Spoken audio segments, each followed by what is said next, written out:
Why, hello, ladies and gentlemen. Welcome to Tuesday Night Showcase Central, the trade deadline Tuesday edition.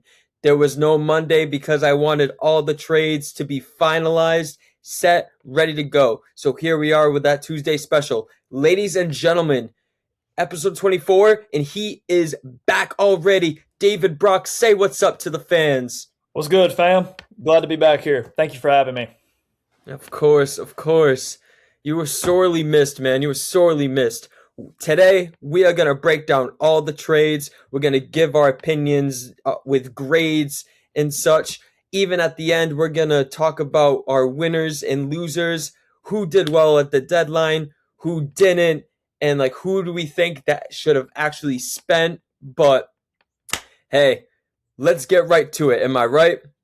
So, you know, we are going to start off with the Chicago White Sox acquiring Huskar Brazoban from the New York Mets. The New York Mets actually get minor leaguers pitchers Gabe Davis and Zach Franklin.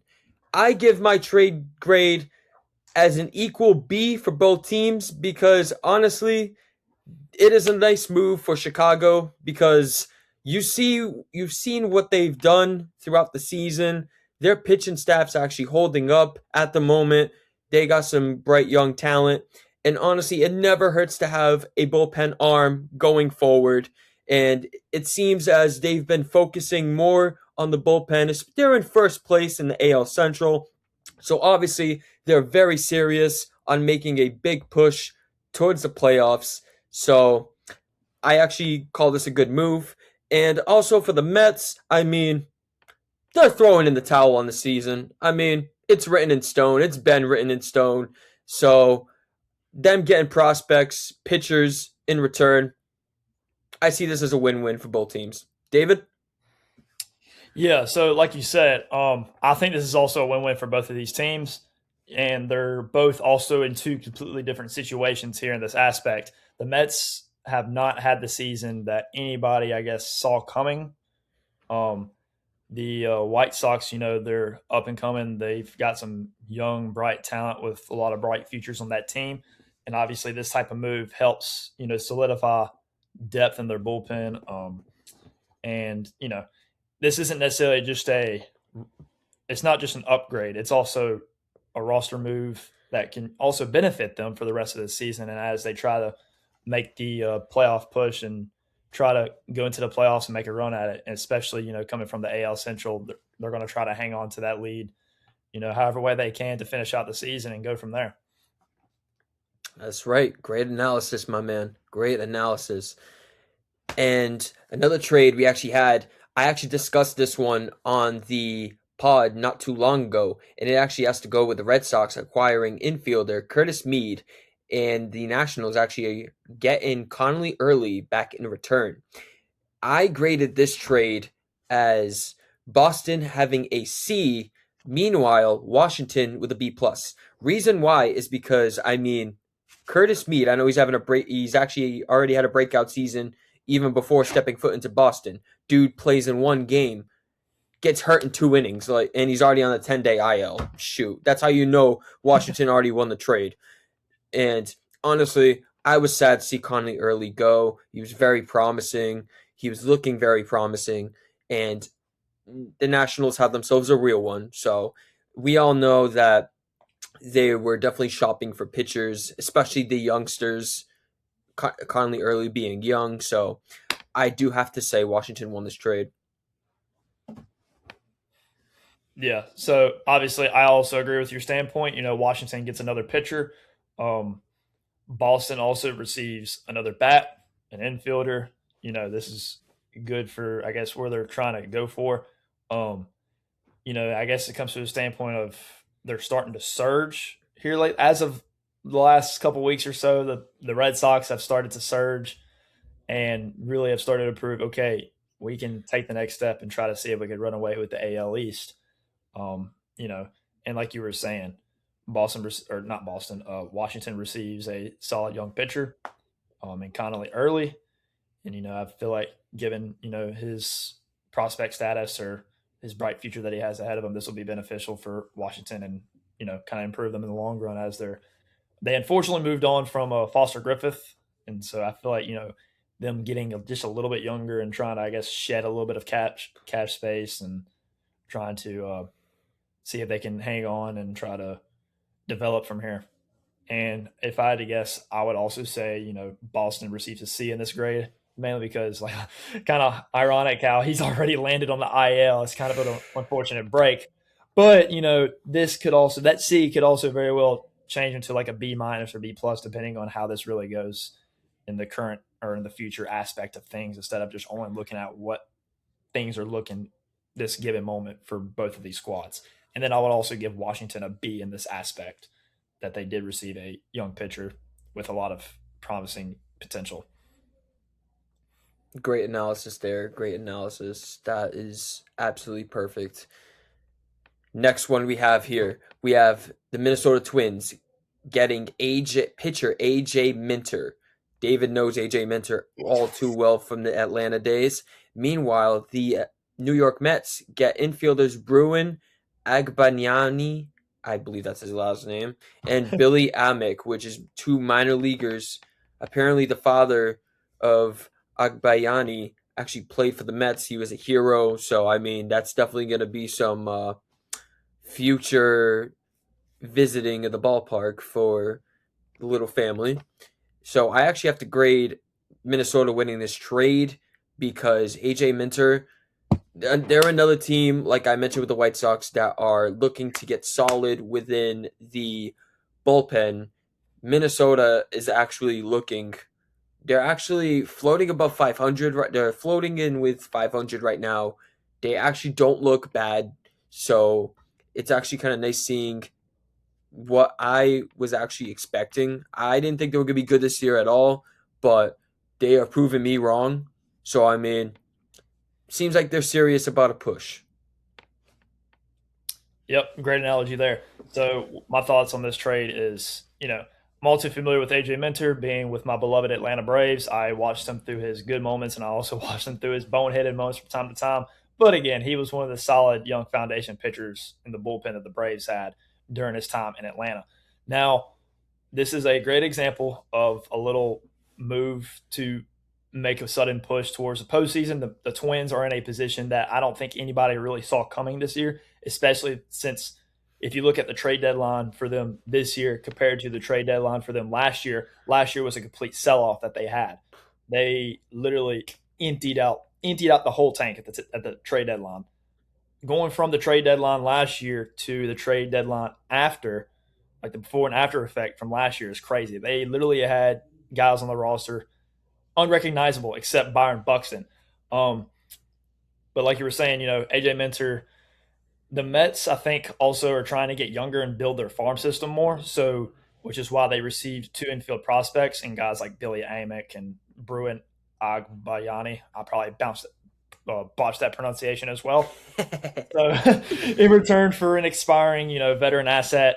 Meanwhile, like I was saying, the Twins bought to fix a struggling bullpen and to begin to make their push for the postseason, and hopefully they can try to hang on to the AL Central, especially with them and the White Sox kind of right on top of one another. But yeah, That's not the only move they made, my man, because they also got Dean Kremer from the Baltimore Orioles, with them actually giving up a minor league prospect and outfielder Jonardo Reyes. I actually had Baltimore winning this trade because Dean Kremer hasn't been all that this year, but at the same time he does give them another rotational arm alongside Joe Ryan. So that's the only good part about that trade.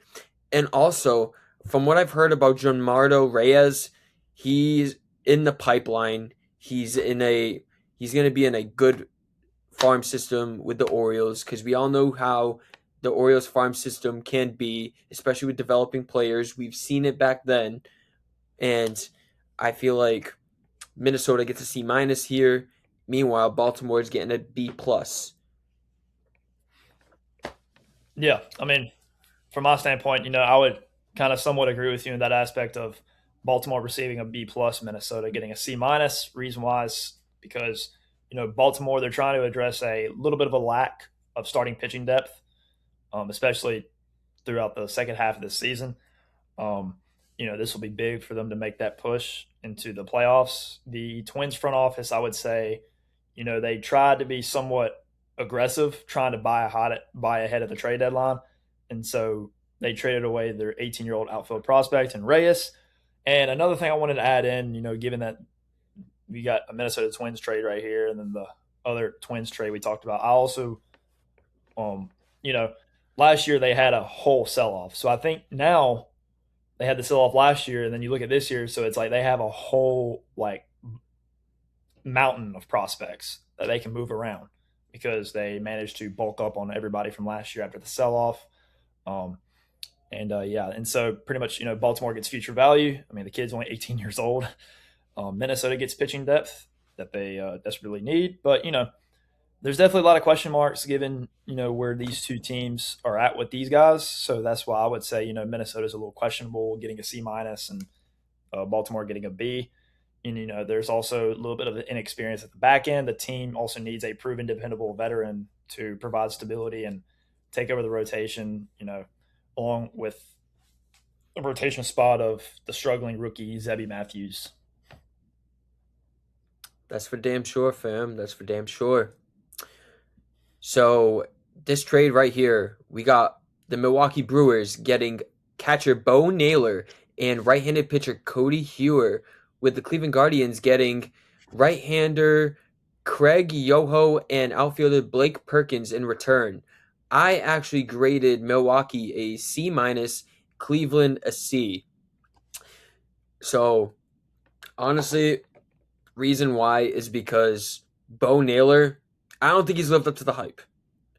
I remember when he was teammates with his own brother in Cleveland, and obviously his brother went to go venture off into other places. Bo Naylor stood the same. But I feel like at this point he was kind of the odd man out once the Guardians got Patrick Bailey very early in the season for pretty much pennies from the Giants, and it seems as if they've been rolling with Patrick Bailey and Austin Hedges in that Cleveland backstop. So I mean, Bo Naylor, see ya bye. Yeah, I mean, I kind of look at it from the aspect of like, all right, are teams trying to chase a little bit of upside too much at the deadline? And so I guess that's kind of where you look at this like, okay, didn't Bo Naylor used to play with his brother, and then Milwaukee also receives Cody Hoover, Cleveland receives Craig Yoho and Blake Perkins. I do remember him playing outfield for the Brewers, and Yeah, yeah, he, I can see the reason why he was moved was because they have way too many outfielders, so he was kind of the odd right. man out. Mm-hmm. Yeah, yeah. That's another thing that I would say is more of the Guardians getting relief help and outfield depth, especially from Milwaukee having all the outfielders that they had, so they had to move somebody. Speaking of relievers, Pittsburgh Pirates get reliever Camilo Duvall, with the New York Yankees getting catcher Omar Alfonso and outfielder Luis Cruz. These are two prospects. I actually have this as an even B for both teams. Reason why is because the Pittsburgh Pirates, let's be real, Duvall, I don't know if you guys remember the season that he had at least 2 years ago, 3 years ago, but that man was great. He was unstoppable, and he was throwing heat, racking up saves like crazy for the Giants. And then next thing you know, he gets traded to New York, and I was just like, what the fuck? I was like, come on. And all of a sudden, the Yankees, that same trade deadline, actually got David Bednar from the Pirates.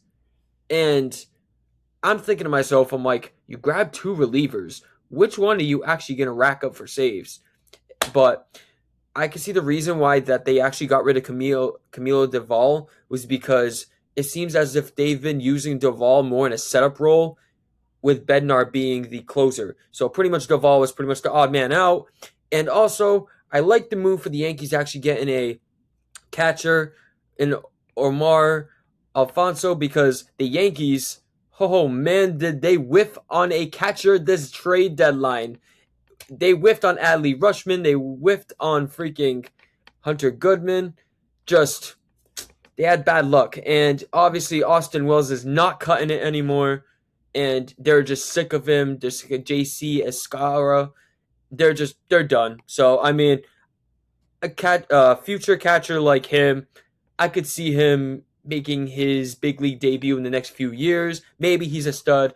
I don't know. But David, what's your analysis, man? I like the way you explained how it seems as if the Yankees whiffed hard. And, I can't imagine what is going through the minds of everybody on that squad and in their front office because, Ali Rutschman, he went from Baltimore, a division rival, to your most hated division rival. And so it's almost like usually you just don't see that every day. But anyways, to get back to the point, yeah, Camilo Doval, I remember his stint that he had with the San Francisco Giants where he was a former NL saves leader. And so I would give Pittsburgh actually a B minus, where I would give the Yankees a B, or sorry, I phrased that wrong. Pittsburgh, I would give them a B plus, whereas the Yankees, I would give them a B minus, mainly because Pittsburgh, they made the move to bolster their already struggling bullpen. They currently have, I think, like 20 blown save opportunities or something crazy like that. Something like And that. they add, a guy with high leverage, late inning experience for their late push that they could possibly make. And I guess, in this situation, they're trying to prove that, all right, we definitely have a chance at this. We're still in contention. Why not try to bolster a an arm here at the end of the deadline? And relievers can completely change, like, the late season series and then playoff series and stuff like that. So it definitely gives Pittsburgh a lot of upside here. That's for sure, fam. That's for sure. Pittsburgh's not a bad team this year, honestly. They are floating. They're another team floating around 500. But I mean, we'll see. They still got two months left in the season. We'll see if they pull off a late surge. So this one's right around your wheelhouse. This is the first Atlanta trade that actually happened. It was Atlanta getting outfielder Lane Thomas and left-handed pitcher Bailey Falter, with KC getting right-handed pitcher Lucas Braun and left-handed pitcher Carter Holton. I actually graded Atlanta a C minus, with KC at right around a C. A C, yeah. I rated them a C. But honestly, this isn't a bad pick for Atlanta at all, because Lane Thomas, that man, he can hit certain pitchers. Like, he can hit good left-handers and such. He's also a great bench bat too. He can literally platoon the outfield with Mike Yastrzemski over in left field. And then I know that you guys recently got rid of Eli White. You actually traded him to Boston last night, which I thought was crazy. I was like, whoa. But I do like this move for Atlanta, and also gives them another pitcher. Bailey Falter, he's not bad at all. But yeah, honestly, I know I said C minus compared to C, but honestly, this is another trade I'd probably call even. Yeah, in this scenario, this is more of like a fairly even scenario type of trade. Lane Thomas, I do think, he's a veteran outfielder. He's a right-handed bat, brings a little bit more lineup flexibility to what the Braves already have, and obviously you cannot go wrong with that. It seems as if the more I go into details about this trade, I actually tend to like it a little bit more, because whenever I first saw it, I was like, wait a second, where do I remember Lane Thomas from? And I remember that he had stints with the Cleveland Guardians and the Kansas City Royals. Um, you know, Definitely gives a little bit more flexibility in the already talented Braves lineup, which I think I missaid that. I don't, the Braves on paper have a very talented lineup, but they've had their times where it's like the bottom half of their lineup can be somewhat hit or miss from time to time. Bailey Falter, I also solid move. gives them another bullpen arm. Typical Alex Anthopoulos type of trade here. Alex Anthopoulos, he absolutely loves to acquire relievers. Obviously, he's had a pretty lengthy history of doing that. And, I feel like that gives us another option out of the pen, given that with the injuries that the Braves have had on that side, especially with Robert Suarez being out. But, kind of where I look at this is like, okay, Lane Thomas is a really good player, but is he really the type of player that kind of really changes your October? And honestly, you could say, yeah. Remember that grand slam off Tariq Skubal? Off of Skubal too, yeah. I did make a post about that, and so I just think that's really good for the Braves. They're looking for a small. The Braves were looking basically for a small improvement, not trying to do too much, and they're trying to hold their ground and try to compete for this thing. Yeah, it's a little bit of a tweak. I don't see why not. Yeah. Right? Yeah. Mm-hmm. Yep. This one right here, we got the Chicago White Sox getting right-handed pitcher Luis Castillo, with Seattle getting right-handed pitcher Sir Anthony Dominguez, outfielder Nolan Jones, and catcher/left fielder prospect Boston Smith. I graded this Seattle winning the trade with a B, with Chicago White Sox getting a C. Reason why is because the Chicago White Sox, there's only good and the bad with this trade. Bad is because we're seeing the very downfall of Luis Castillo, which sucks to see because when he was on point, he was on point. And good, Chicago's getting the veteran experience that they needed in their lineup because they mostly have young kids in that rotation holding down the fort. So I don't find this to be a whole terrible move, but Seattle does get back Sir Anthony Dominguez, who is actually a solid relief pitcher. Nolan Jones, a bench bat. He used to play for Cleveland and played for the Colorado Rockies. He in and out of AAA. And then Boston Smith, I don't really know much of him, but he's probably a prospect, but we'll see how that goes. David, give me your thoughts, bro.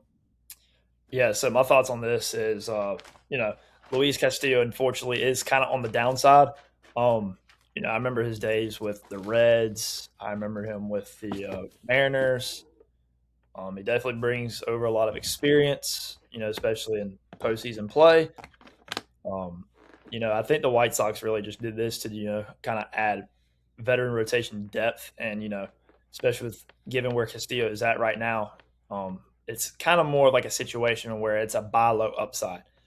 And, despite the struggles that Luis Castillo has had this year, the White Sox are kind of, I guess, doing a little bit of a bet on his track record, while Seattle, they probably needed to shed his remaining salary. He was going to make a shit ton of money next year. Yeah, that was another thing too. The contract he has is crazy. White Sox needed some veteran starting pitching stability, and I feel like he'd be very good for all the young guys on that team because the White Sox are one of the youngest teams in baseball right now. And so he's signed through 2027 and 2028, and so this would pretty much give the White Sox a nice little veteran presence for their young core, not only for right now but for next year and then possibly the following year. And so I would give the White Sox here like a C+, if that makes any sense. And I would give Seattle a B. Solid response, man. Solid response. All right. Here comes Comedy Hour, folks. We're going to get to the Los Angeles Dodgers getting the left-handed pitcher Tariq Skubal, the man of the season. And Detroit gets back outfielder Zaire Hope, right-handed pitcher River Ryan, and right-handed pitcher Brady Smith. I graded LA, of course, getting an A, with Detroit getting a big ass F. Oh my God. David, do you want to go first? I know you got a shit ton of jokes lined up for this. Oh my God. Well, okay. So, let me just be straight with y'all. I don't think anybody is shocked about this. Not at all. I'm not surprised he ended up with the Los Angeles Dodgers.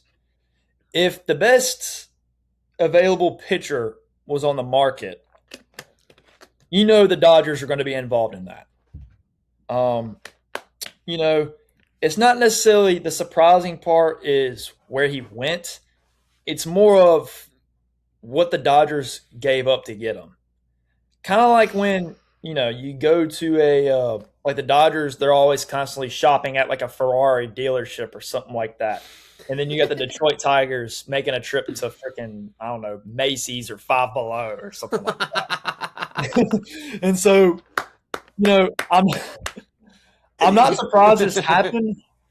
The thing that shocked me the most was just what the Dodgers had to have, like what they gave up to get him. Because I see what they gave up to get him, and I'm just sitting here like, could nobody have beaten that? Like seriously, could nobody have beaten what the Dodgers were offering to get Scooble?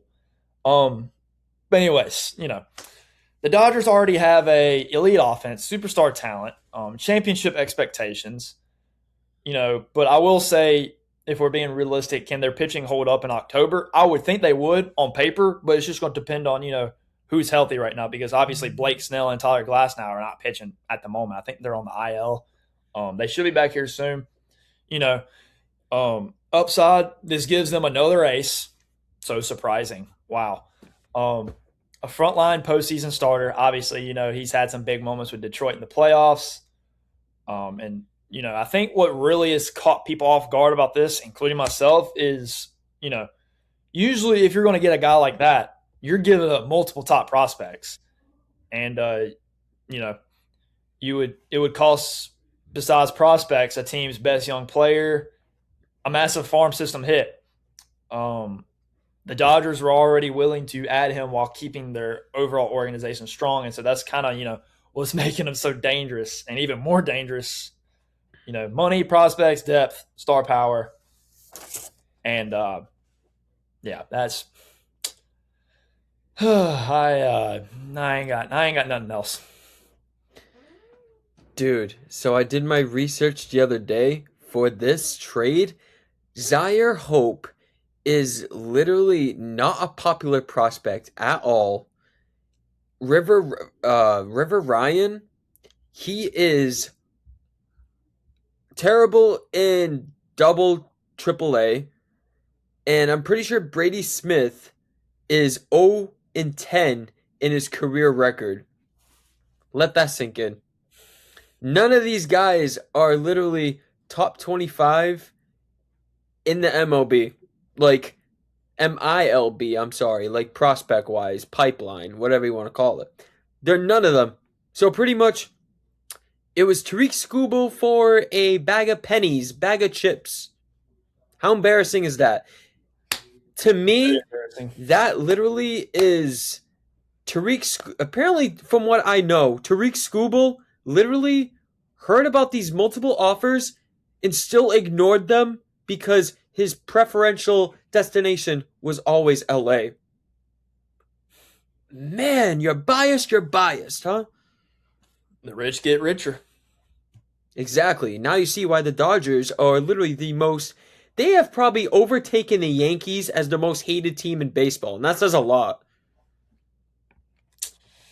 Yeah, and it's crazy to think about how, when their rotation's fully healthy, like once they get Glasnow and once they get Blake Snell back, you're looking at possibly one of the best rotations in MLB history.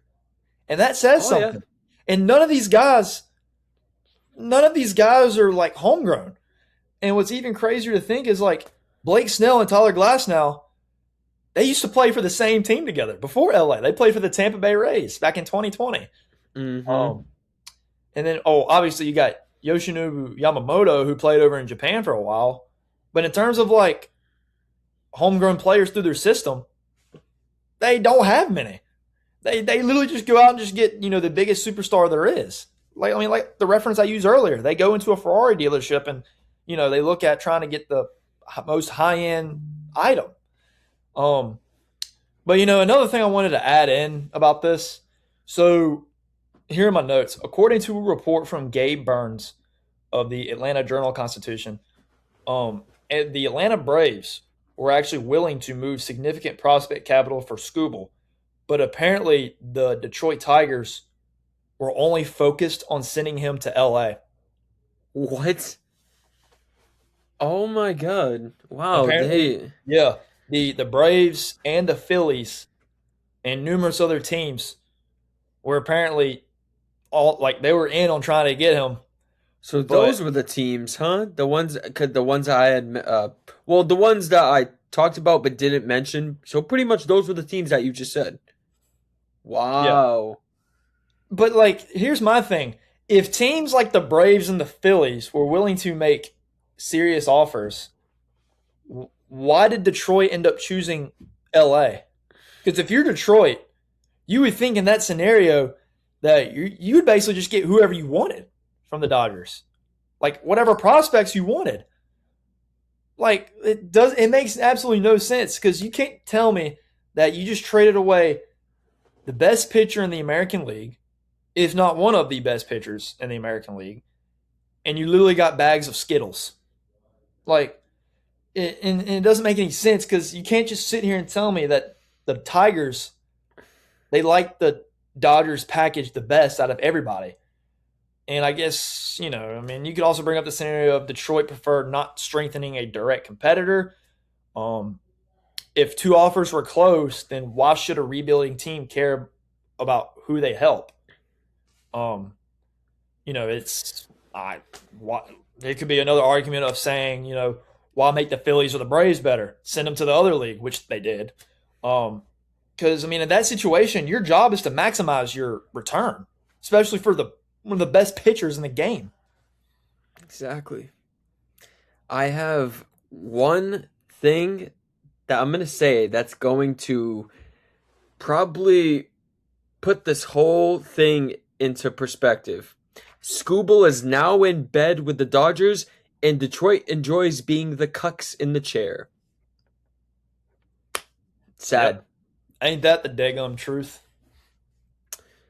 Alrighty. Speaking of pitchers, the Tampa Bay Rays get right-handed pitcher Freddie Peralta, with the New York Mets getting second baseman Emilian Petrie, right-handed pitcher Gary Gill Hill, and outfielder Aiden Smith, all prospects. I have I'm sorry. Oops. I have Tampa Bay winning this trade B plus, with the New York Mets getting C plus, because I don't think those prospects are anywhere near major league ready. And also, Freddie Peralta, God, do I miss his days in Milwaukee. I actually wanted this when I found out this man was in trade talks. I was like, oh my God, please go back. Please go back to Milwaukee. They need you. Brandon Woodruff is out for the season.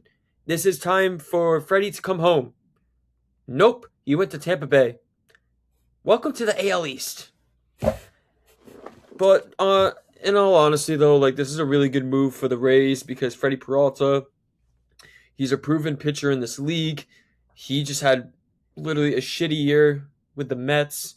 Glad he's gone. He doesn't have to hear it from the New York Post no more. So, Thank God. yeah, Tampa Bay obviously wins this trade, and with Freddie going into the playoffs, Detroit, the Rays making a push. This is a brilliant move for the rotation. Yeah. So about this, Freddie Peralta is definitely a familiar guy to me because he used to be in the Milwaukee Brewers organization. I remember watching him in Double A with the Biloxi Shuckers. Given that I'm only 30 minutes from the Milwaukee Brewers Double A team over in Biloxi, so I remember seeing Freddie Peralta a couple of times. Saw him make some starts over there. But yeah, I'm with you on this, man. I really would have loved to have seen him come back to Milwaukee. Kind of come back to where the roots all started, and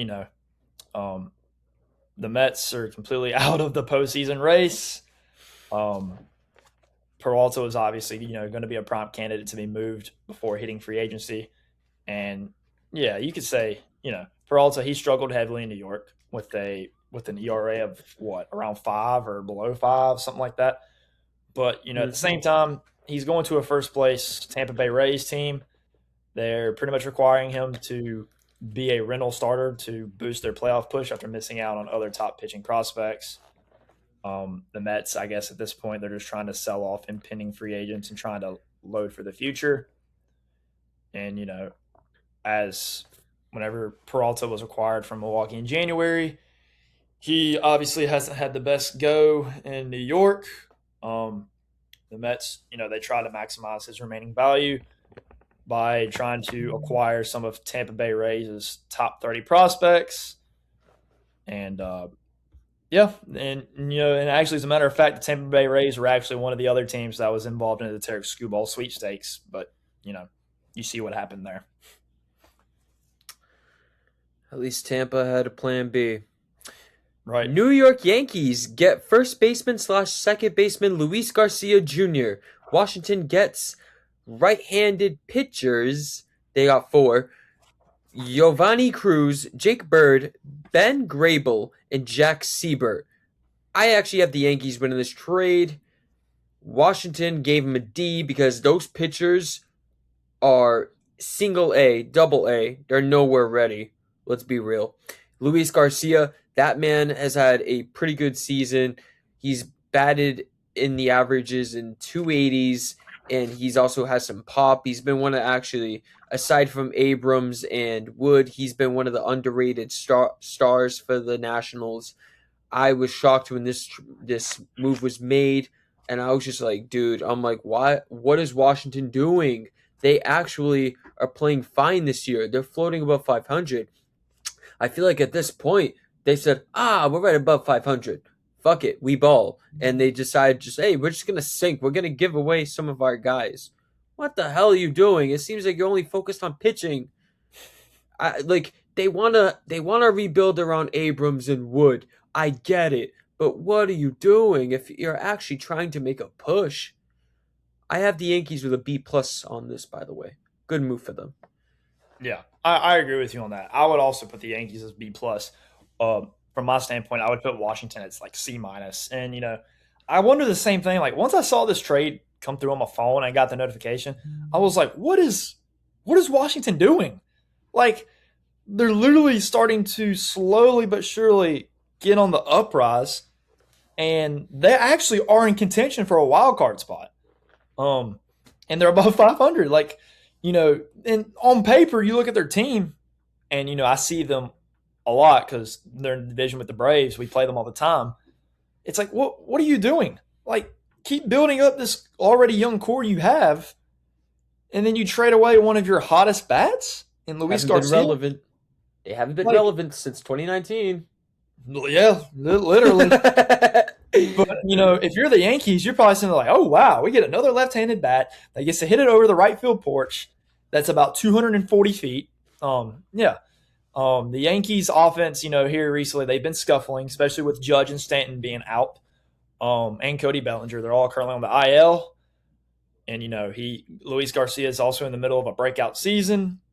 He has about, 24, 23 home runs, 76 RBIs, close to 80. And, at the time of this trade, his slugging percentage, I believe, is leading the entire National League. And he's on the Washington Nationals. And then, I guess from my standpoint as a Braves fan, I'm glad he's out of the NL East. Bye-bye. We ain't worried about you. And, but yeah, the Yankees definitely need another guy who rakes, which, I have seen him hit a couple home runs here recently against the Braves. But, I think the Yankees easily win this. There's really no other way to put it. Nice solid bat for their lineup. The Cubs get right-handed pitcher Kevin Gausman, with Toronto getting prospects back in return, outfielder Brett Bateman and infielder Ty Southazone. I gave the Cubs an A- on this one, and Toronto a C. Cubs have been being killed with rotation issues, injury-wise, and they've literally had, Imanaga out. They've had Ben Brown out, Matthew Boyd. So Kevin Gausman, an actual proven ace. I like this move. Great for the Cubs. Yeah, I mean, like you said, their starting rotation's absolutely littered with injuries, and you can also add in Justin Steele to that. He's also on the IL. There's no telling when the heck he's coming back. And, basically, this move was pretty much made to stabilize a starting rotation that was already decimated by injuries. But but from the Blue Jays standpoint, I guess I would say that they're loading up on some prospects. The Cubs definitely was one of those teams that had some people to move around. Um, you know, the Cubs are sorry, I'm botching all my words here. The Blue Jays, I guess you could say, are kind of getting in that little bit of a sell-off mode. It's kind of crazy to think that a team would be in a sell-off mode, especially after being 3 outs away from winning the World Series last year, 2 outs away from the World Series. And then it's like ever since that moment, this year just hasn't been it for them. Last place in the AL East. I guess they kind of have that mindset of like, all right, it's time for us to focus on 2027 to get back. And so they're pretty much allowing the Cubs to maximize on a rental asset in which they got some prospects in return, and the Blue Jays wanted to prioritize getting value for him now instead of letting him walk for nothing. That's true. Also, it is, what they say, it's always tough getting back to the big game, the big stage. I got two Atlanta trades here for you. So this one you can go balls to the wall for. So number one, got Atlanta getting Tyler Mahle from the San Francisco Giants while you guys ship off Anthony Molina.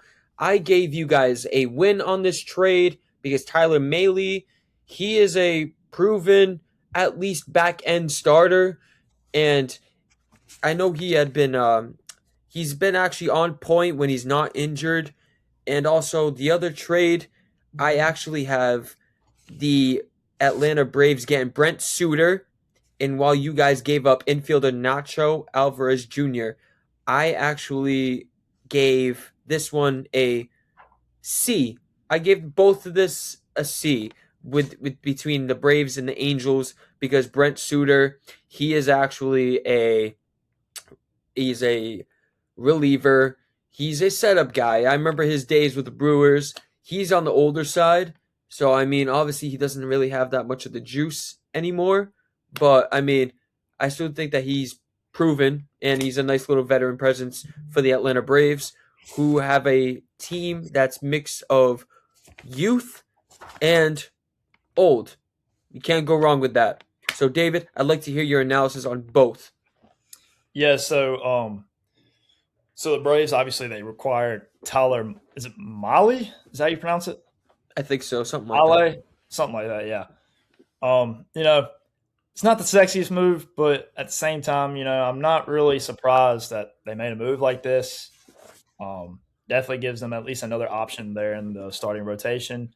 Now, his ERA kind of does sketch me out a little bit, but, sometimes whenever it comes to players getting moved around and all, sometimes all it takes is a little bit of a change of scenery. Obviously, you saw what happened whenever we traded for Duvall, Soler, and Eddie Rosario back in 2021. For example, if I remember correctly, when the Braves acquired Soler from the Royals back in 2021, Soler was only batting 192 or 198, somewhere in the 190s. And then he comes to the Braves and absolutely rakes. And currently has probably the most memorable moment in franchise, one of the most memorable moments in franchise history, hitting that absolute moonshot in Game 6. But back to what I was saying. So yeah, all it can take sometimes is probably a little change of scenery. I don't think he's, they probably could have got a more upside option, but I don't hate it. Given where the Braves rotation is at right now, it's kind of in flux when you look at guys after Chris Sale, and it'll definitely help to kind of give them a little bit more flexibility, especially when you've got guys like Spencer Schwellenbach coming back from the IL and AJ Smith-Shawver, who's currently down in AAA, but he's probably going to be back up sooner than later. And then you got Renato Lopez, that's currently, unfortunately, on the injured list. And then there's also no telling when the heck Spencer Strider comes back, if he ever even comes back this year. But I will say this, though. The one thing I like about Mahle is that, he eats a lot of innings. The Braves, they definitely needed another stable, low-risk veteran to behind Chris Sale in order to eat up some innings in the regular season. And so, you might look at his ERA and it's like, okay, well, that's not really, it's whatever. But over his previous 7 starts, he hasn't really been terrible. So really, it's just kind of, I wouldn't necessarily, try to say it's a bit of a gamble, but I guess you could say it's almost like, all right, what could he possibly provide for us right now, and go from there. And I'm sure he would also be a pretty good veteran presence for some of the younger Braves pitchers. And then the other guy, was it Brent Suter? Is that his name? Mm-hmm. Yeah. So, another reliever. Anthopoulos loves relievers. Stabilized a heavily taxed up bullpen through some specific factors. He's definitely an option for long relief and versatility. If you've watched the Braves here recently, the bullpen has been consistently stretched a little bit thin, especially with starters not really going further in the games. And so Suter, I kind of view him as like a guy as like a durable swing man. He's pitched at least 2 innings multiple times throughout the year. And so basically, I kind of look at this like, all right, this is another guy that the Braves have in their bullpen to give them length. And, sometimes length can really play a factor in some of these games depending on the situation. And also another thing that I like about Suter is that he's currently ranked really high up in like the 92nd percentile of major league pitchers in terms of exit velocity allowed. So that tells me he probably gives up a lot of weak ground balls and weak contact. I saw that too. It's nice. You like to have pitchers like that, man. It's just these guys putting the ball in play, defense does it, Right. Just like that.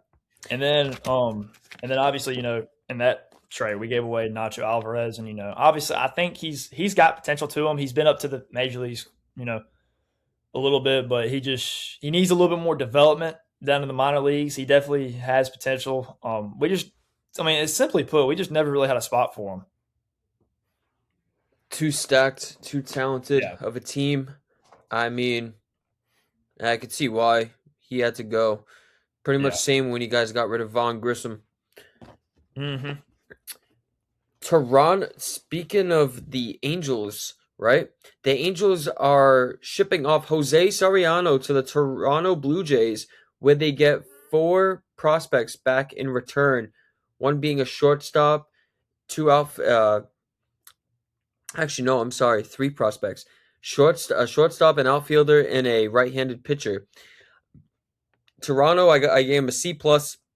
And the LA Angels, I actually had him an A because Arujan, the shortstop, and the outfielder, Eddie Micheletti, and the right-handed pitcher, Angel Rivero. These 3 guys are actually pretty much in the pipeline. They're almost major league ready. They're in the AAA system. Jose Soriano, he was the Angels' pretty much ace this year. I mean, that's not saying much. It's pretty much a low bar. But Toronto actually gets themselves a, number 2, number 3 starter behind Cease and Trey Savage, maybe even Bieber. But LA, they're stocking up for the future. It seems they're like, hey, we're going to finally wake the F up now, and let's start rebuilding. If anything, get Mike Trout out of there because... Oh, my God. He pretty much chose loyalty over freaking championships, man. It's crazy. Yeah, that is ridiculous. Let's get to Philadelphia. They get second baseman Luis Arias. Oh, wait, you know what? I never got your thoughts on that one. You're good. Go for it. I'm sorry. I got way too ahead of myself. So you're good. All right. So my thoughts on this, I kind of view this as like more of like a buy and sell strategy. It's kind of, the Blue Jays already traded away Kevin Gausman. Toronto still wants to try to remain competitive instead of trying to enter a full teardown. Like I was saying earlier, I think their mindset now is like, all right, let's gear up for 2027 and so on. This year's already kind of lost. Soriano's younger. He fits right into a highly formidable rotation, right there with Dylan Cease and Trey Savage. Um, Soriano has been very highly effective this year. He leads the American League with 56 walks, but I mean, the Blue Jays, I guess I've noticed that their pitching coach has a proven record of trying to fix issues in elite arms because obviously Soriano, he has an absolute of a rocket arm. And same with a guy like Dylan Cease. Dylan Cease at one time used to have issues with walks, but now you see the year that he's having this year, and it's like, oh, okay, he's taking another step. Soriano is also a very heavy ground ball type of artist pitcher. He's right there up at the top, kind of like with who we were talking about earlier, like Brett Suter, big time Yep. ground ball guy. And so, yeah, I think, the Angels, they are trying to build up their farm system again and trying to, they're entering the kind of full sell mode, but it almost kind of feels like the Angels have kind of, they've they've been rebuilding for a while. And I guess they just never really had that full unleash of, trying to be competitive, especially within like the last decade or so. But, they're getting Toronto's number 2 overall prospect, Arjun Namala, whatever his name is. Yeah. And so, Angels definitely gearing up for the futuristic aspect. And I think, if everything works out for them, they would definitely be a team, I guess, to kind of watch for in the future. Great job, fam. That was great. A team to watch out for because they got a little scary with this move.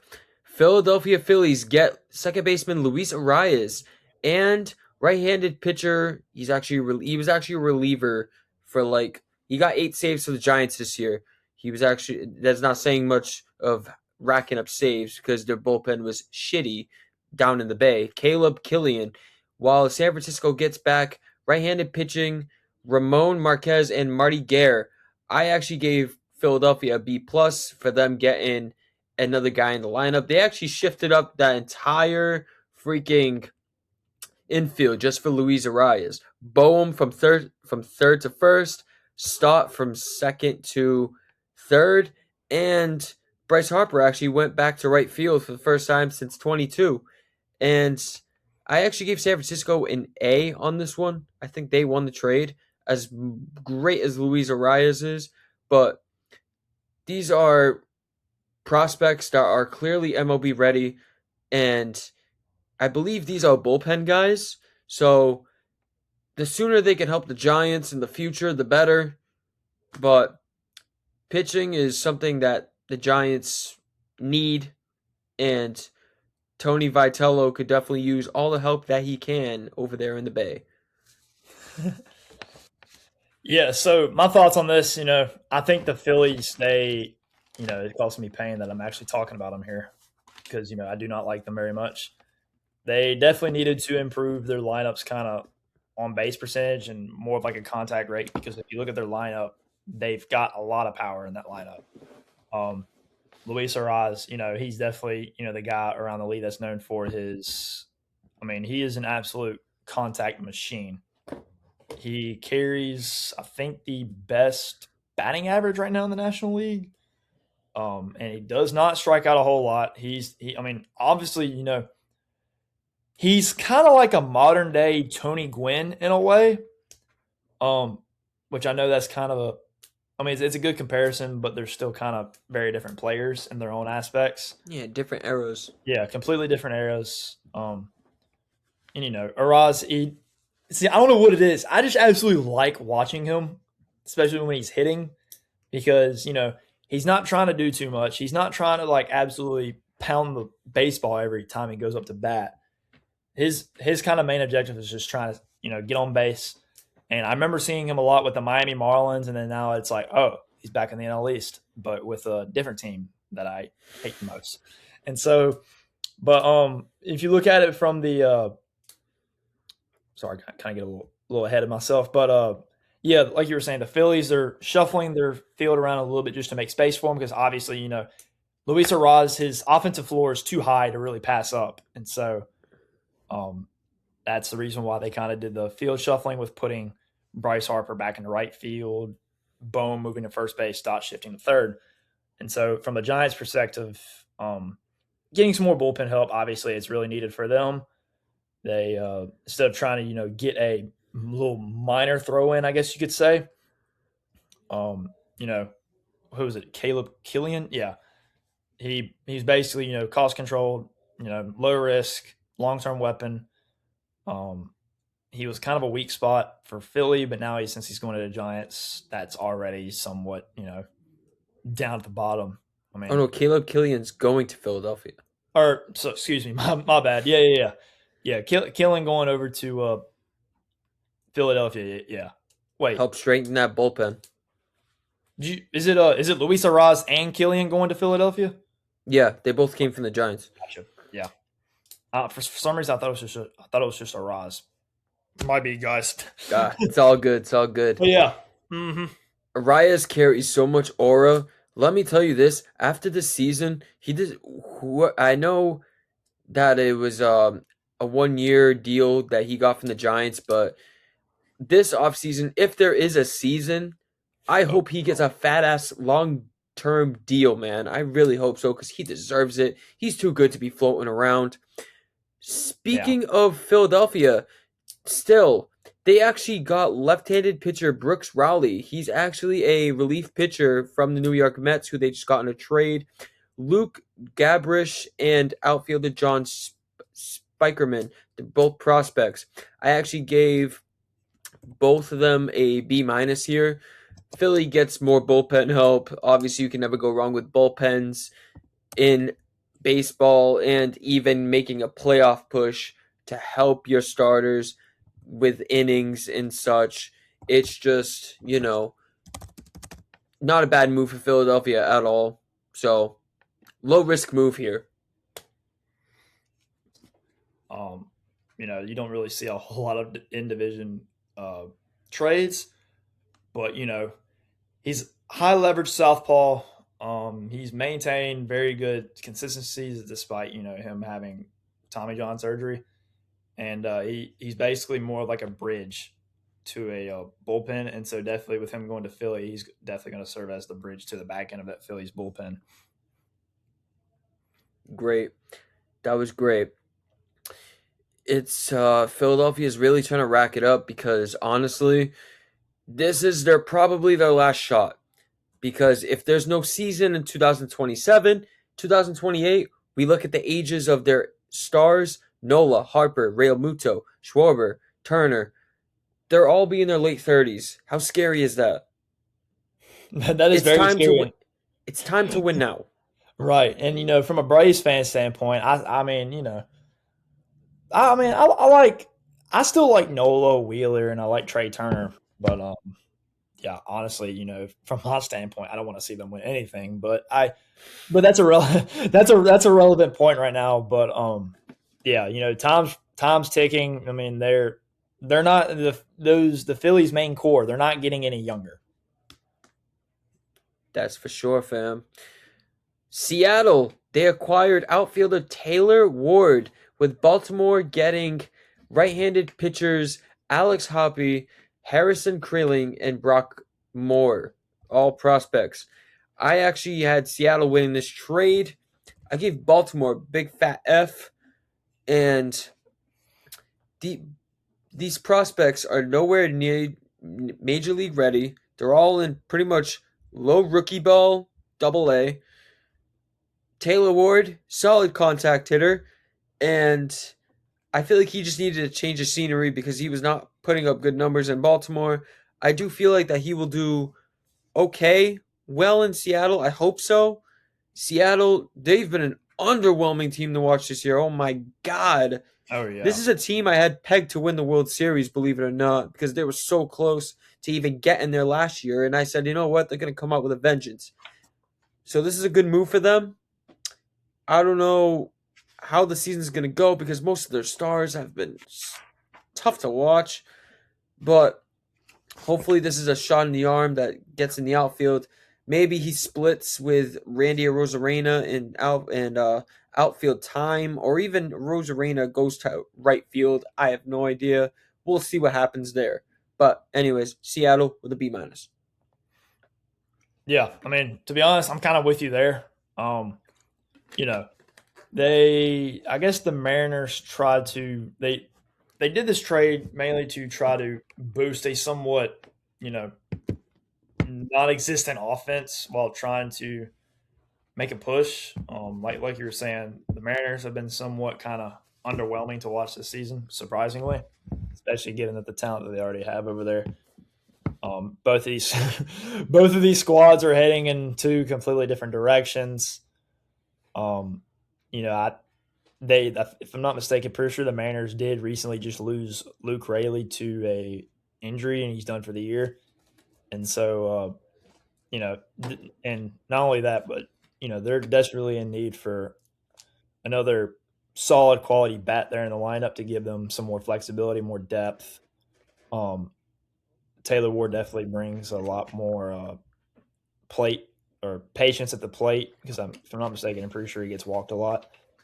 And they also are trying to fix their struggles against guys like left-handed pitching because Seattle apparently hasn't been very good against left-handed pitching all season. So it's a quality right-handed bat that they get for a low cost, low risk, doesn't really cost a lot. It's kind of just a rental, and so it's not really like the Mariners had to give up too much, except they only gave up really the relievers, Alex Hop and a couple other guys like Brock Moore and Harrison Kryling.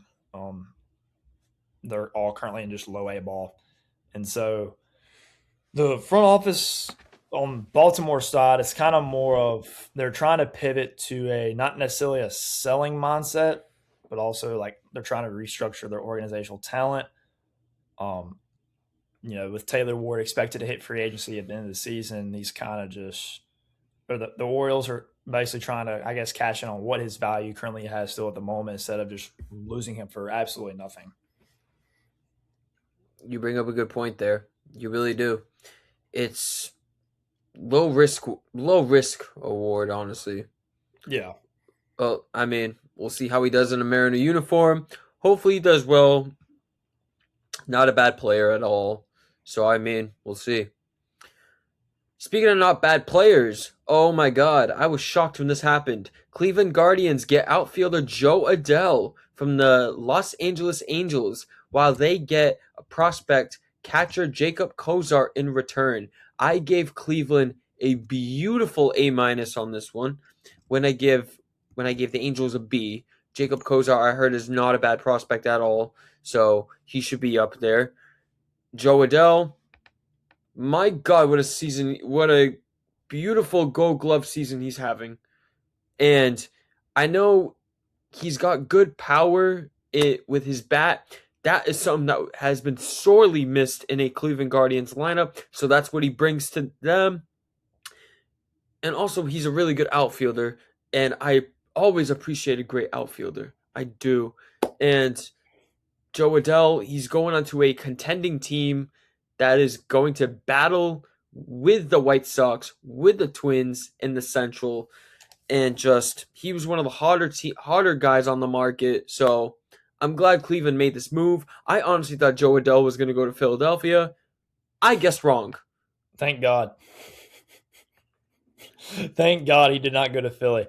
But yeah, from my perspective, this was a trade that I definitely liked, and I guess you could say the Guardians are kind of trying to go all in and trying to take over the AL Central and make a push. They desperately needed another big bat in that lineup because the Guardians currently, their offense is ranked near the bottom of the league.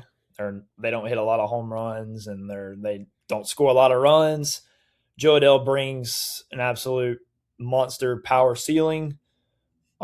He also destroys left-handed pitching. He kind of gives off long-term roster control. He's not necessarily a rental, but he's also he's under team control for 2027 season. So not only will him finish the season in Cleveland, but he can also be held in Cleveland throughout next year. And maybe so forth. The Angels aspect, the Angels, I mean, we've already talked this many times. They're sellers at the deadline. They want to get as much controllable young talent that they can get.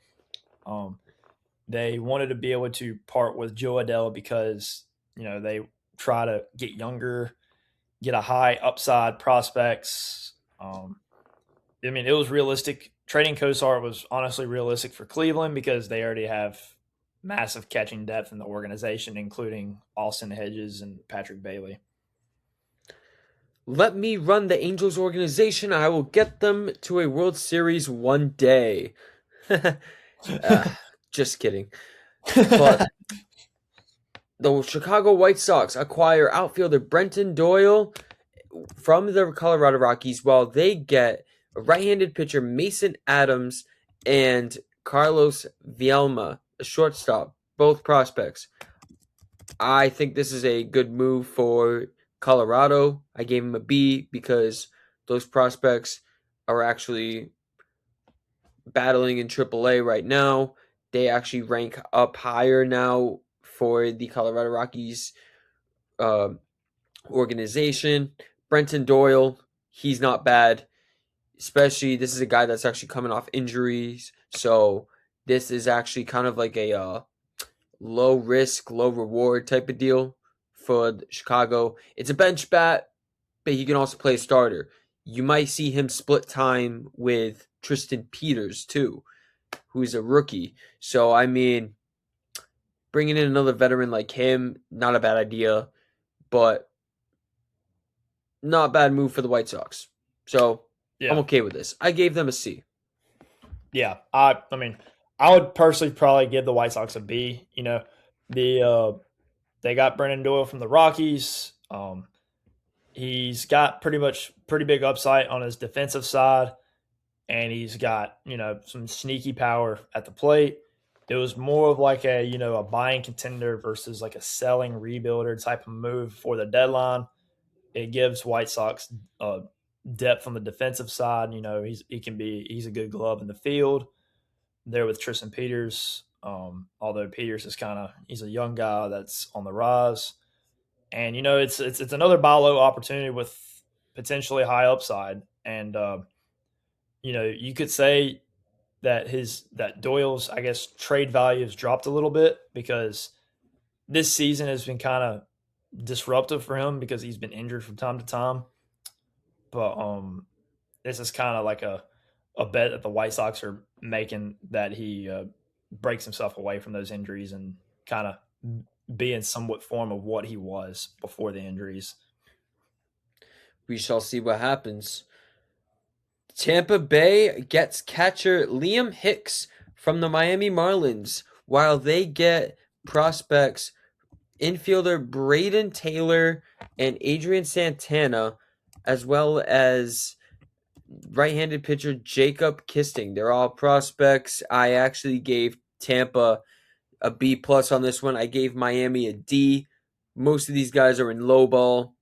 They can't really give them much of a rating here for the Miami, but I gave him a D.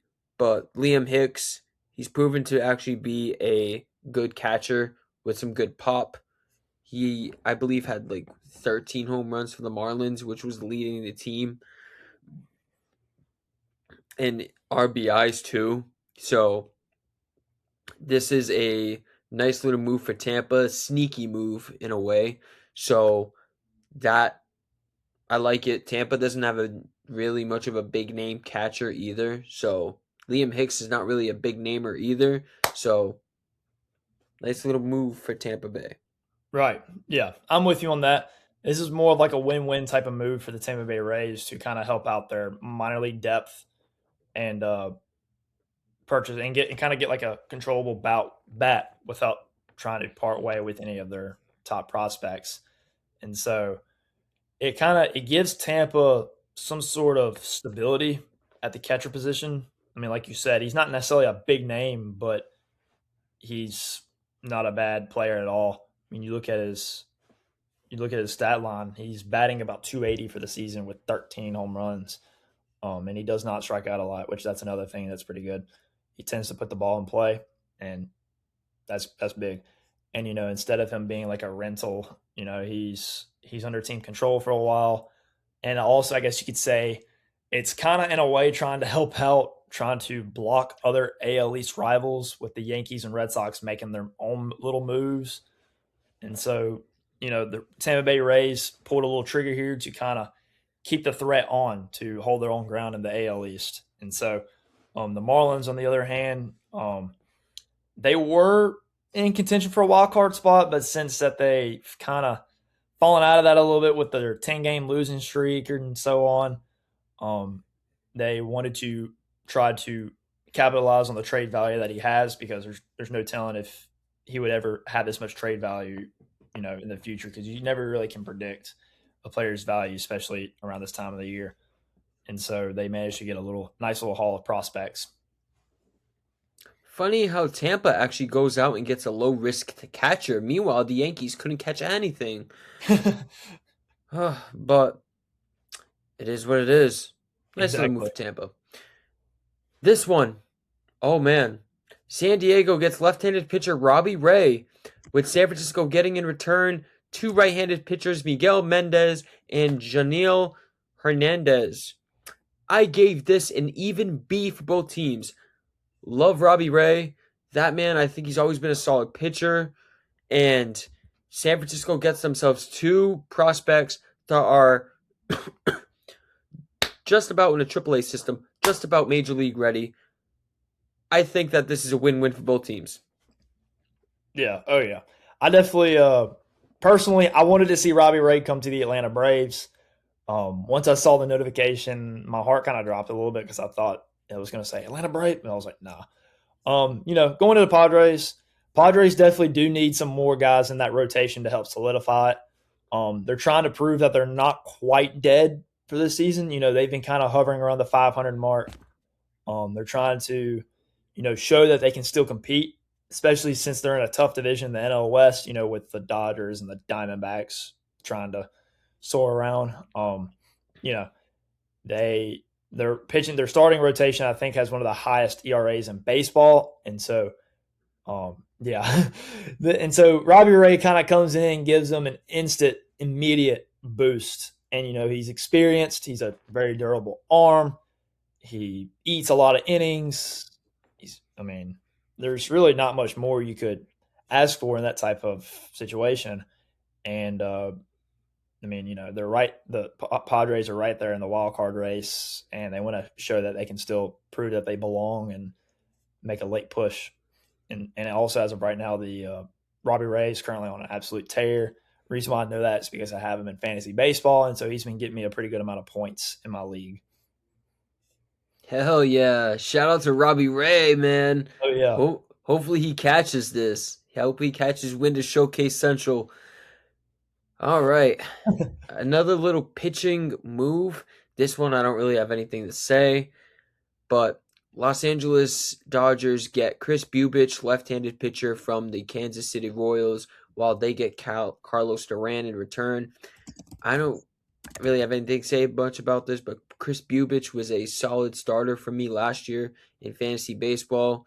So until he got hurt and was out for the season, and he racks up a lot of strikeouts, and he won a lot of games for me. So I gave Los Angeles the B-, and I give KC the D+. I don't really know Carlos Duran, so I kind of just threw in a bad grade. But yeah, so that I don't really have anything to say. I'm just gonna give it to the Dodgers there.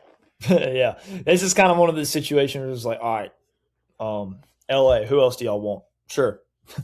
Yeah, exactly. It's pretty much like they did back then when they traded with Danny Duffy back in 2021. Mm-hmm.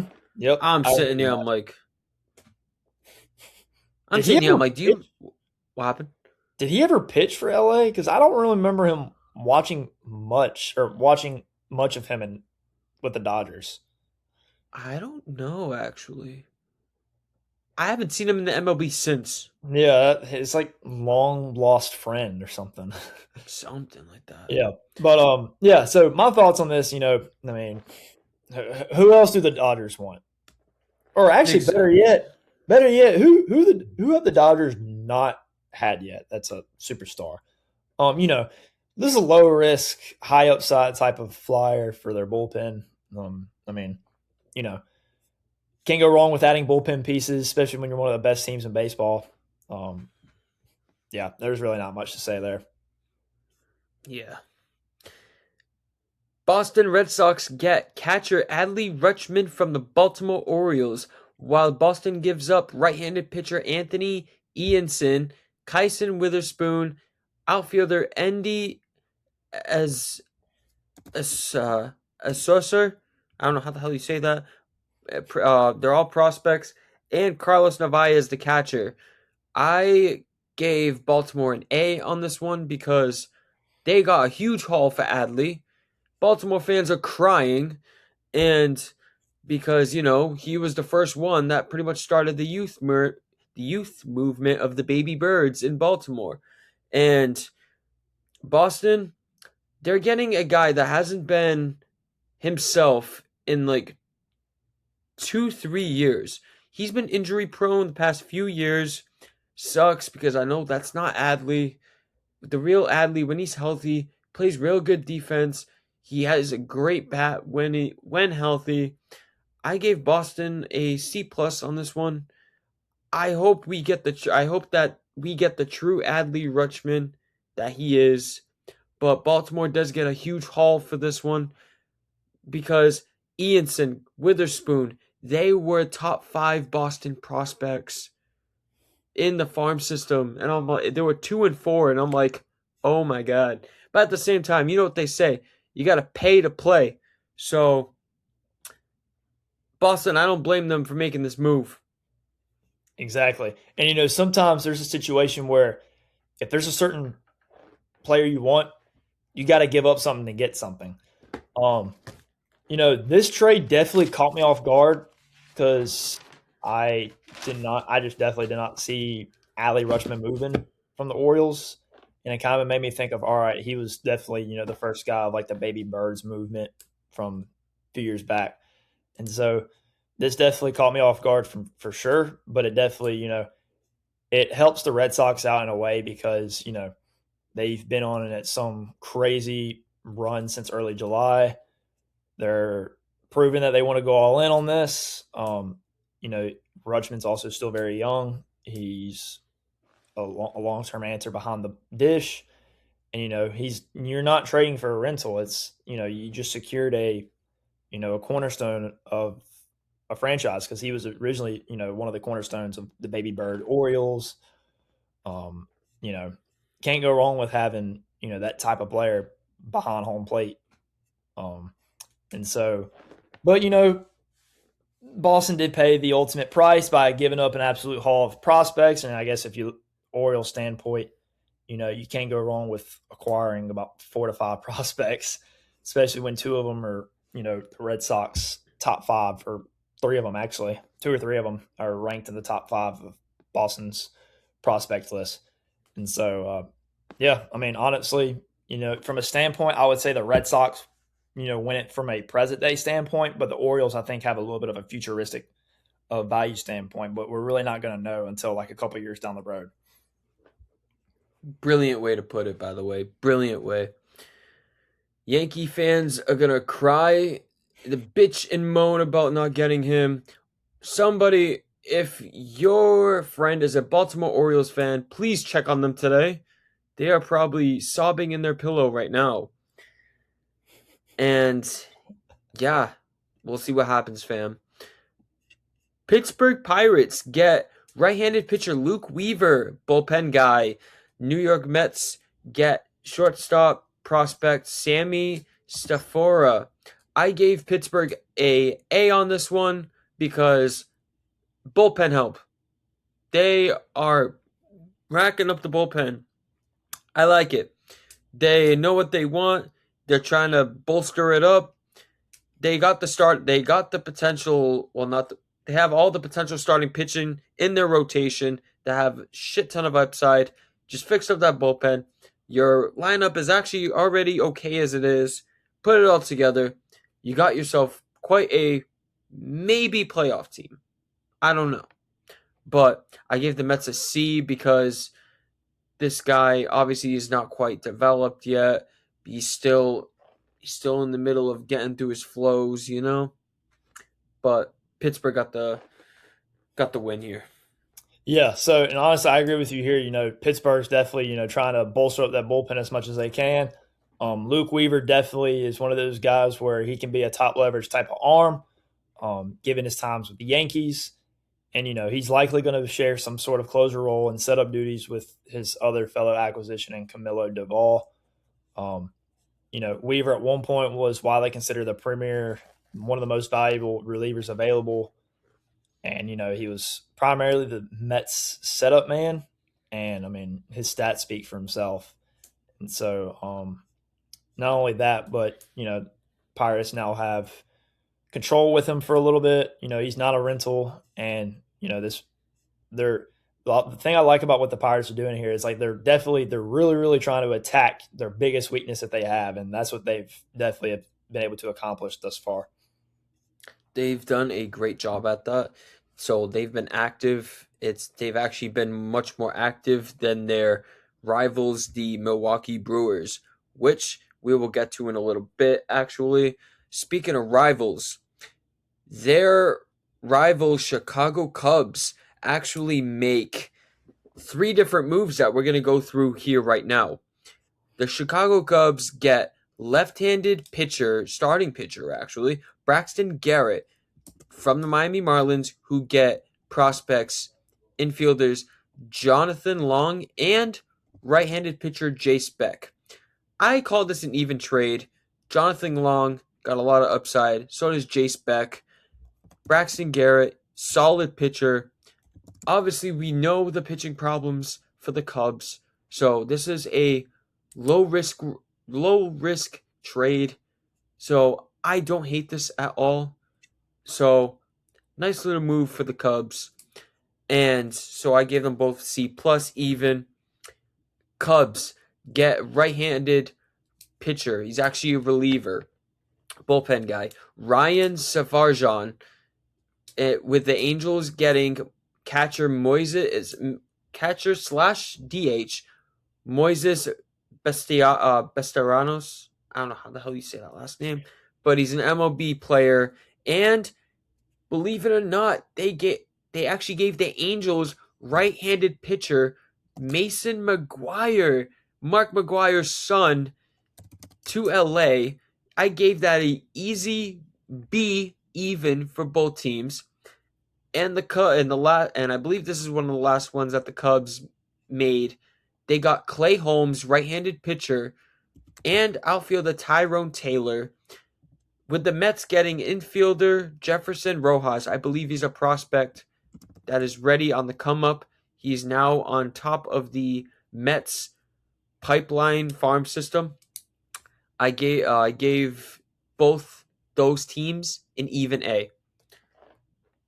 So we'll start with Braxton Garrett. David, let's get your thoughts on the Cubs and Marlins trade. Yeah, so I think the Braxton Garrett one kind of benefits both teams in their own little ways. Um, like we mentioned earlier, the Cubs, they're absolutely littered with injuries throughout their starting rotation. Um, and I feel like, this kind of gives them a nice little another high upside insurance, who can step in and make an immediate impact right now into their rotation, especially if there's like another injury that happens or whatever. Um, you know, another guy who's big on giving up a lot of weak contact ground ball. He has a high ground ball rate, and then I think in a way this benefits the Marlins by trying to their developmental ways of tilting more towards the pitching aspect. And I feel like, with them being able to make this deal with the Cubs, the Cubs are very heavy hitter heavy organization. And so, the Marlins, they get a good, nice little prospect. And I think his name is Michael Bush. Yeah, I think that's the name of the prospect. Or, yeah. And so, they add another high volatile strikeout weapon.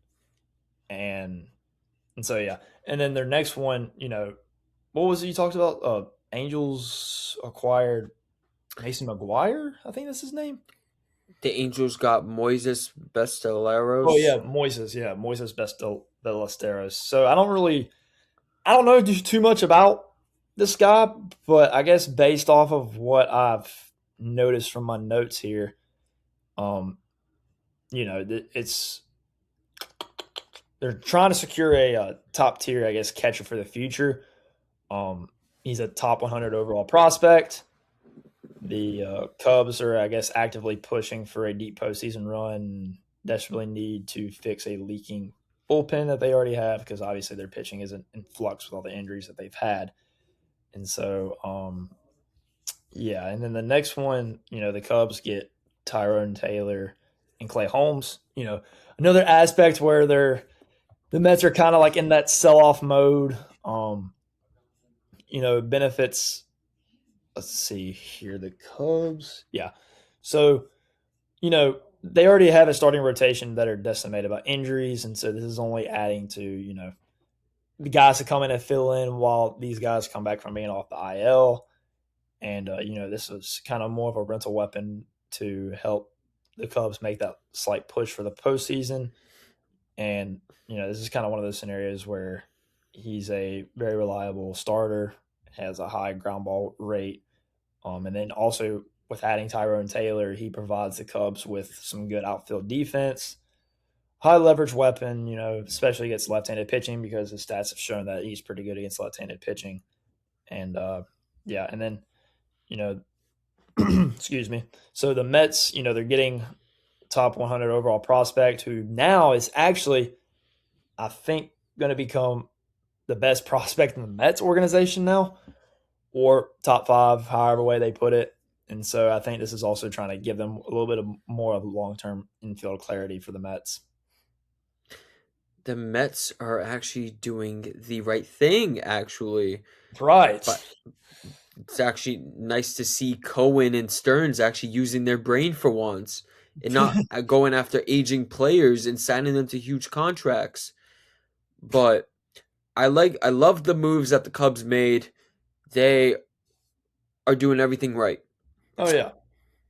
I mentioned Milwaukee before. Let's talk about this division trade that was made. Milwaukee gets right-handed pitcher Dustin May and left-handed pitcher Jojo Romero. If I'm not mistaken, I think Jojo Romero is a prospect. And St. Louis gets outfielder Alexander Frias and outfielder Josiah Ragsdale, both prospects. I gave St. Louis the win on this one. I gave him an A- and I gave Milwaukee a C+. St. Louis, they have 2 outfielders that are absolutely major league ready. These guys are ready to go. Dustin May, I know that this guy has had injury problems in the past, but when he's on the mound, he's actually all right. He hasn't been too bad for the Cardinals this year, but I mean, he was part of a trade that I believe was from Boston. So, I mean,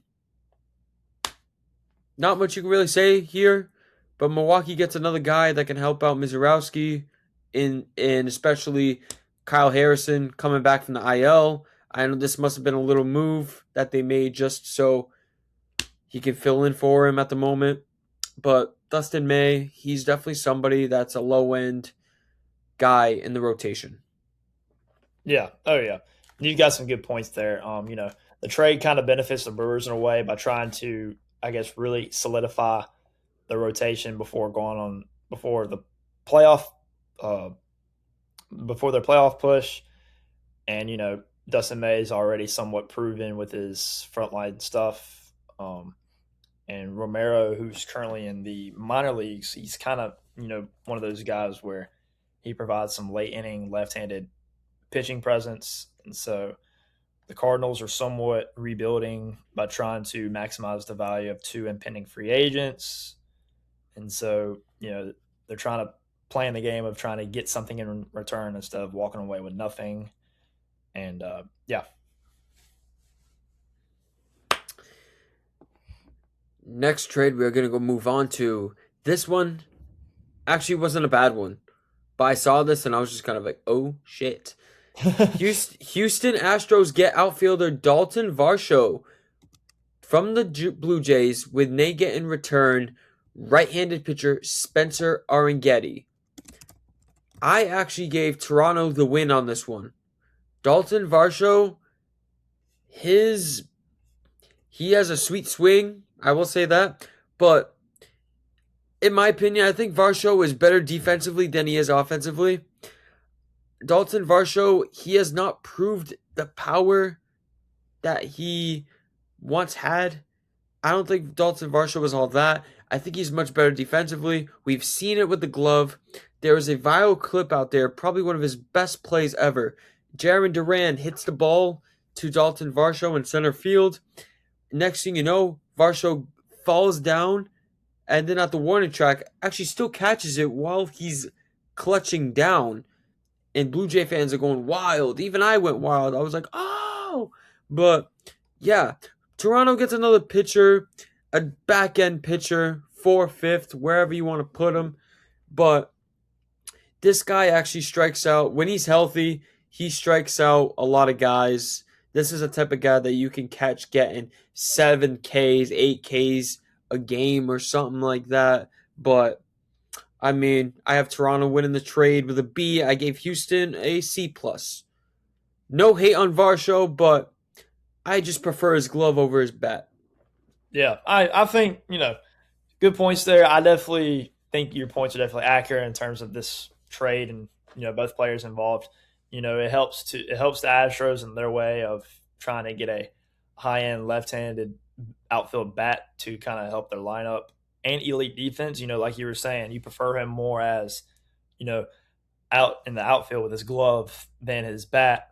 And, the Blue Jays, they're trying to maximize a rental asset on an expiring contract to try to secure a young, reliable starter, in Arrighetti, try to get him under team control. And, and it's also kind of funny how, if I'm not mistaken, I'm pretty sure these two teams are playing against each other on the trade deadline day. They did yesterday. Yeah. Varsho was actually hugging Nathan Lucas and George Springer just before the game. Oh, wow. I was like, wow, okay. Just walk across the field or whatever while the trade happened. Varsho actually already had his Houston uniform on. Oh, wow. I know. I was like, damn. You just make it right there. Hell, you're already exactly. Hey, nice to see you again. Hey, how's it going? Can't beat him, join him. I'm on y'all's team now. Yeah, exactly. Dalton Varsho does bring a nice presence over there because, honestly, Houston did not have a big name center fielder going in just before they got him. So Dalton Varsho easily slips in center field over there. The only big name that they really had over there was, I believe, Cam Smith over in right field. But, I mean, Varsho and Cam Smith, they should complement each other well. So Exactly. Nice little trade there. Oh, I don't hate it. Yeah. Speaking of outfield, New York Yankees get outfielder Elliot Ramos from the San Francisco Giants, while they get in return left-handed pitcher Henry Layane and infielder Caden Kent, who is in fact the son of Jeff Kent, who just recently went into the MLB Hall of Fame in Cooperstown. Jeff Kent must be so happy that his son is on his former team in which he went into, retired as, at least. I gave the Yankees a C on this one because this one is a huge gamble. A little bit, not a huge gamble, I'm sorry. It's a small gamble because Elliot Ramos has not been the same in the past at least 2 years. 2-3 years, he has not been the same. He's kind of decreased a little bit, but San Francisco gets prospects.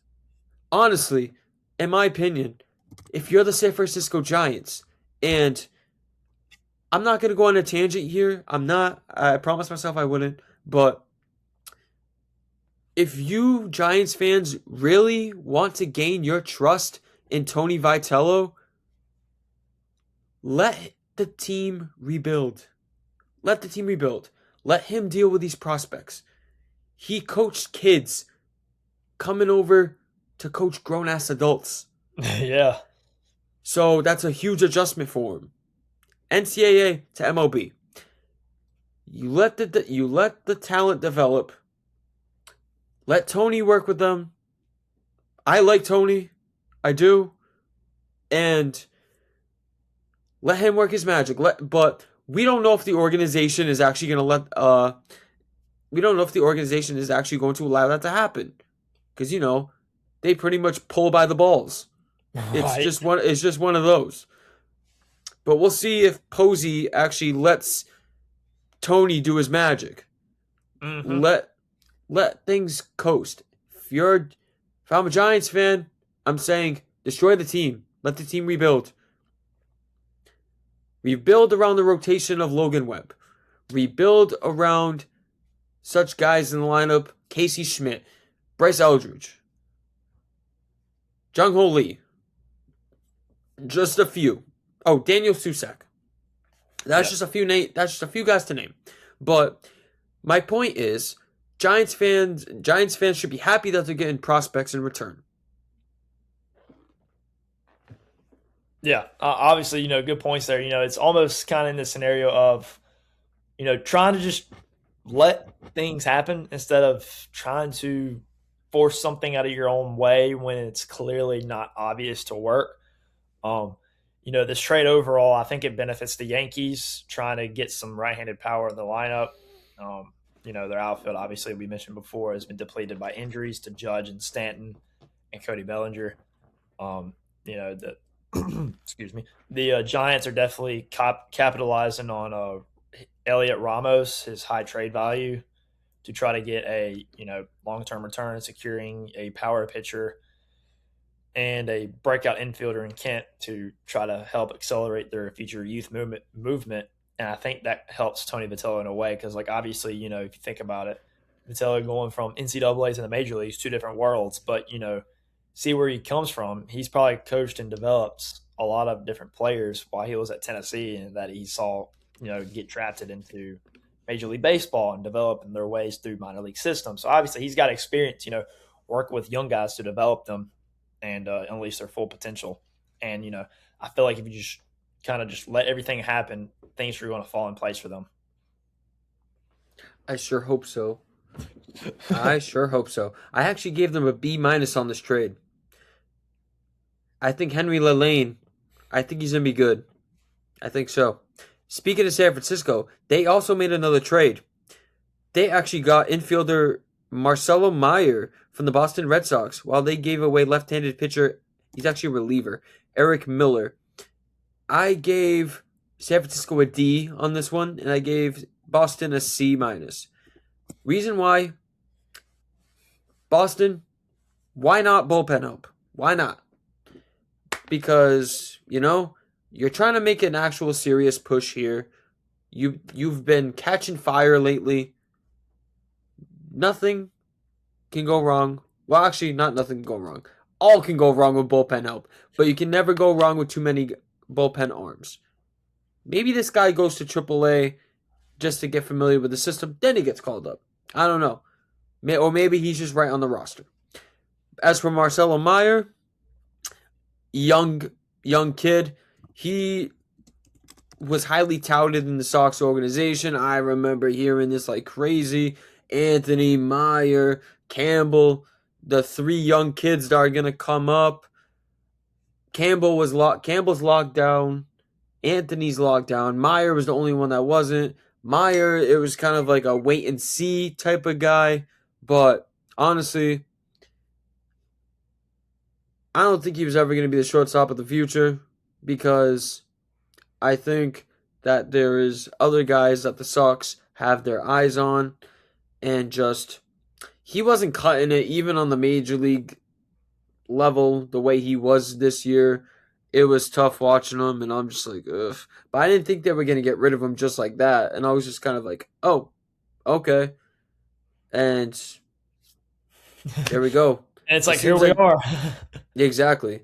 So, obviously, I only gave San Francisco a D solely because I don't think he's gonna pan out much. Gotcha. Yeah. I mean, that does somewhat make sense because, it's like it gives the Giants flexibility to try to, I don't want to say necessarily weaponize, an asset to try to buy low on a guy who's really young, who carries immense superstar pedigree and 5 years of, They could develop him more. I don't yeah, know. could develop him more. Um, you know, the Red Sox, they part with Meyer to try to, I guess, catch in on Miller's dominant ERA, and kind of just instantly gives them a little bit of a premium, a high leverage lefty weapon that they could utilize for their push down the road. That's for damn sure. Mm-hmm. This one right here. I have the Tampa Bay Rays. This is actually an AL East trade. The Tampa Bay Rays got Tyler Wells, right-handed pitcher, and Baltimore gets right-handed pitcher Michael Forret. And I actually gave this an even B minus. I mean, Tyler Wells, he's not a bad pitcher at all, and this actually gives Tampa Bay a little bit of flexibility with their bullpen going into the playoffs. They might use this guy in a sixth inning role, even a setup man role. And Baltimore, they just get another pitcher who's actually not bad himself, but I don't know. I just didn't really think much about this trade. I just kind of looked at this and was just like, okay, you know? It's like, oh, nice, cool, another Yeah, trade. exactly. I don't really know anything about these guys, but why not a B minus? Yeah, I mean, if it benefits both squads in their own little ways, it should be all right. I guess the Tampa Bay Rays, they add another arm to a pitching staff, more depth. I'm kind of the same way. I don't really know too much about this one. That's all good, fam. It's all good.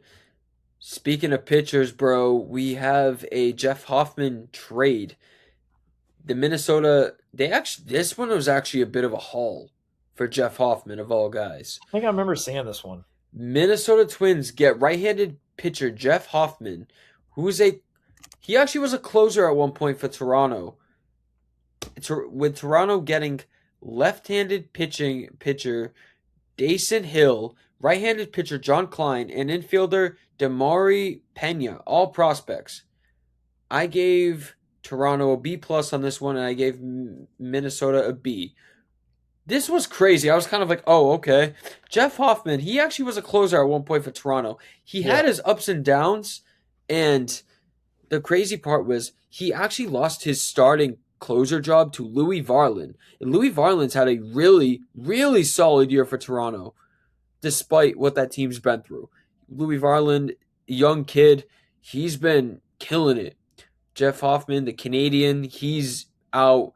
He's actually going to, if I had to guess, I think Jeff Hoffman's going to be the new closer for the Minnesota. If anything, I think this is more of a, like, new setting, new vibe. Like, I'm going to go out there and kill it. He's going up to the Great Lakes, and he's going to make a nice little push in Minnesota. See what happens there. His team's only what, 2 games behind in the AL wildcard right now? I think so. Yeah. Yeah, it's honestly kind of, I guess, one of those scenarios where it's like, all right, going up to Minnesota, let's see what else I can do. I know what I'm capable of doing. See if I can continue doing it. The Twins add a high leverage type of arm. He's got some pretty cool swing and miss stuff to help their bullpen. A lot of late inning experience from a Blue Jays standpoint. They capitalized on a strong market for relievers. I guess, they try to maximize Hoffman's value by, getting some high upside type of prospects. And, yeah. Oh, yeah. My man knows. Alrighty. So, this one, I didn't really have much to say. I just pretty much gave Cleveland the win here on this trade. We had an Ohio trade, man. We had the Cleveland Guardians getting first baseman slash GH Nathaniel Lowe, while Cincinnati gets a prospect named Alejandro Rivera, who is a right-handed pitcher. Honestly, the grade I had here was Cleveland with a B minus. I mean, it's Nathaniel Lowe. That man has power. You can plug him into the DH spot, first baseman spot. He's got a lot of power. He's somebody that you'd want in that lineup just about every day, or even in a pinch hit situation. He's pretty much bounced around everywhere at this point in his career. And I actually gave Cincinnati, literally on this piece of paper right now, no grade. Reason why? I have it here as he's in rookie ball slash a bag of chips. Yeah. I have no grade. What the hell am I going to say about a guy in rookie ball? Right. Yeah. I mean, I see where you're coming from. You know, this is kind of, I guess, one of those trades where it helps to benefit the Guardians. They get a proven left-handed bat in their lineup. Like we were saying earlier, the Guardians struggled earlier with having depth in their offensive lineup. And so this is pretty much another bat where it's like, all right, plug him on in, see what we can get out of him, and go from there. And obviously, you know, his yeah, exactly. see what else he can do for us, and kind of, you know, help try to put this lineup up in an improved way. And so, yeah, from the Reds standpoint, you know, they cashed in on what they could get out of a veteran, playing on a expiring deal that he had to try to get some sort of upside lottery ticket, and like their young prospect. Yeah, yep. But yeah, he's 18 years old. I mean, rookie ball. It is what it is. Not much there. Right, fam. This is going to be the last trade that Cleveland makes. Oh my God! I saw this one and I looked at my dad and I said, "What the fuck did they just do?" Cleveland gets left-handed pitcher Foster Griffin from the Washington Nationals. I literally was like, ah! And freaking Washington gets a haul in return. Left-handed pitchers Josh Hartle and Will Dion, while they also get two right-handed pitchers, Candelise Verquez and Nick Mitchell. All four of them are prospects. Oh my God. I gave Cleveland a beautiful A-, but I gave Washington a D. Reason why I gave Washington a D was because Washington, those prospects are nowhere near ready. And I don't think they are nowhere even close to ready. Yeah. And Foster Griffin, oh my God, what a season he's had. I believe, if I'm not mistaken, I think he spent a few years in Japan to kind of hone his craft, and then he came to the MLB. So he's technically a rookie, I guess you could say. Mm-hmm. Yeah. He made the All-Star game this year. If you look at his numbers, he was awesome. He was awesome. I'm surprised this dude wasn't the ace of the Nationals. But no, it was Kate Cavalli. And I'm like, oh, okay. I'm like, that clown? But he's the one that tried to fight. He's the one that enticed Wilson Contreras. Yep, that's exactly what it was. Yeah, that bastard. I won't forget him for that one. But freaking, yeah. I can't believe Cleveland got a freaking haul for this one. Oh my God. But yeah, fam. Cleveland deserves an A-. Right. Yeah, I mean, I would definitely give the Guardians like an A here. This was definitely another one of those trades that caught me off guard in a way, because you know, I'm trying to figure out, okay, why the hell is Washington trying to, like, what are they trying to do here? They traded away another young talented guy that they have, and they're trending up. But what are you doing? But, you know, from the Guardians aspect, you know, they acquired a really good left-handed pitcher. I mean, it benefits them by, I mean, he immediately is going to play a big role in that rotation that they have. He's an all-star. And, yeah, I mean, There's really not much else to say because I mean the Guardians definitely got better here, but you still sit here and wonder what are the Nationals doing. Um, yeah, Fam, let me tell you this right now. You know how in a playoff series they usually have their top three rolling in with a series? yeah, This is easy for Cleveland. Easy. You know why? Because if you are in, say, Cleveland faces the Boston Red Sox in a 2 out of 3, or even, I don't know, 3 out of 5. Obviously, you want yeah, your best three to roll. You look at them, right? Gavin Williams, number one. Number two, Parker Masick, a rookie. Number three, Foster Griffin. Look at that. yeah, Easy. That should be literally. easy for Cleveland. Hmm. They should go far with that rotation. They should go far with those three. For sure, especially with them adding some big bats into that lineup now. Hell, Oh my God. Crazy. All right, we got a few trades that we're going to go over here, and then we're going to go over the winners and the losers. We got three more. Arizona gets outfielder Lars Nootbaar, while St. Louis gets right-handed pitcher Daniel Egan, left-handed pitcher Sandro Santana, and a player to be named later, all prospects. I gave this an even B for both teams. Lars Nootbaar, I don't think he's. I remember when they hyped up this kid like crazy. oh yeah, You remember his 2023 World Series, World Baseball Classic hype when him and Team Japan, and I'm Lars Nootbaar. I know he was injured at one point during the season, so it took him a little while to get back. He missed at least what 60 games, something first like 60 games, that. and so it was tough. But it seems like they're going in a much different direction now with him. Like that outfield, you got Victor Scott, you have Jordan Walker, and there's another guy I'm forgetting. I just can't think of his name right now. But it seems like there's not really a place for Lars Nootbaar in St. Louis anymore, and they're just going in a whole completely different little post Lars Nootbaar era.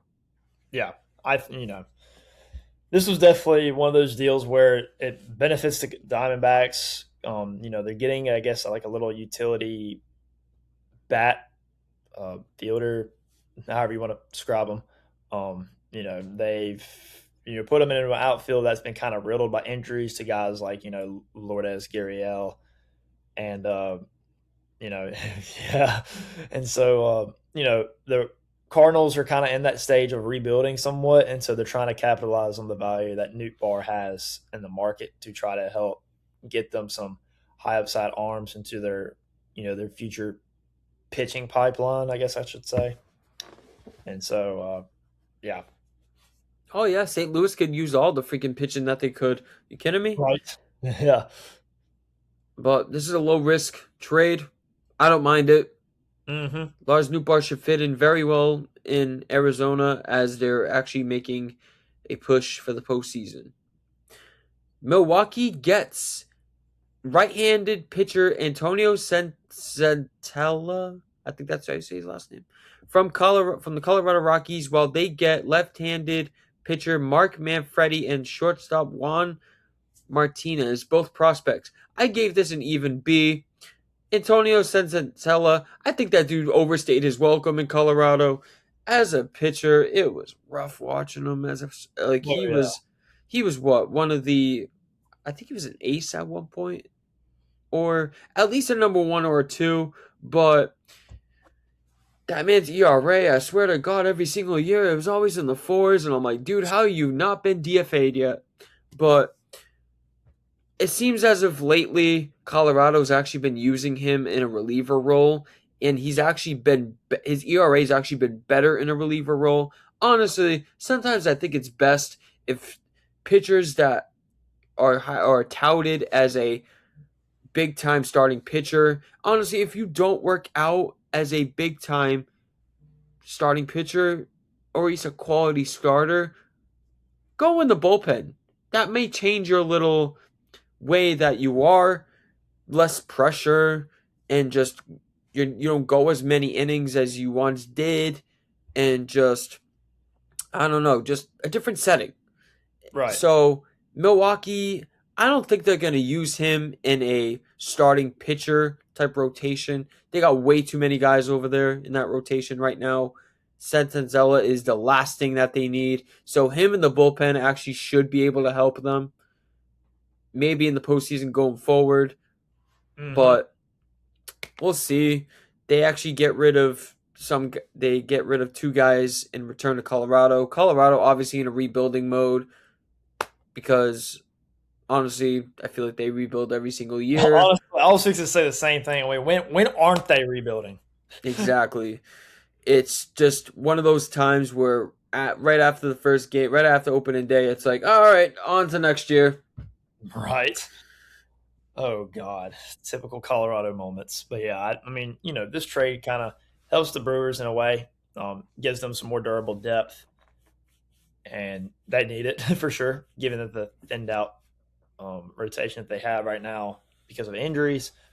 Um, is it Senzatella? Senzatella? If I You might but have said it better than I did. honestly, he's a pitch to contact type of starter. He doesn't really strike out a whole lot of guys. High ground ball guy. Um, he'll definitely help out Milwaukee in their ways of succeeding with their elite infield defense that they already have. Especially in the infield. Um, you know, and the Rockies, on the other hand, they try to maximize on their opportunity on a veteran to try to secure the left-handed prospect. Did I say active roster veteran?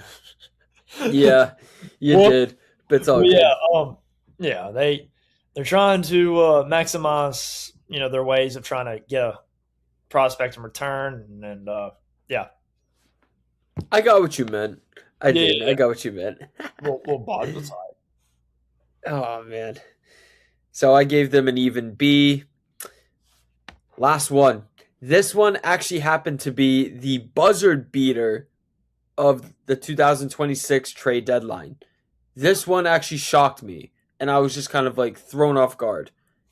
San Diego gets right-handed pitcher Casey Miz or Mize, whatever how the hell you say it, and infielder Gage Workman. I remember when Casey Mize was drafted. That man was so hyped back in the back in the MLB draft. When was it? 2013? I think so. Yeah, Oh my god, I remember this dude had so much potential. And but there was like what, he was out for like two straight seasons of Tommy John surgery. I remember I kept hearing about it. I'm like, "Oh no." I'm like, "This is going to freaking delay him big time." We didn't get to see him until like what? 2018, 2018, 2020. 2019, somewhere in there. Yeah. Yeah, and he was still kind of injury prone, but Yeah. nowadays it's nice to see him actually healthy. He was injured at some point this year, but honestly, he's not a bad pitcher when you have him starting and he's actually healthy. He's not bad. Like Yep. he's actually decent. He's all right. But he's going to San Diego. Detroit gets left-handed pitchers Cash Mayfield and Jackson Wolf, both prospects. Honestly, I gave Detroit a B and I gave San Diego a B minus.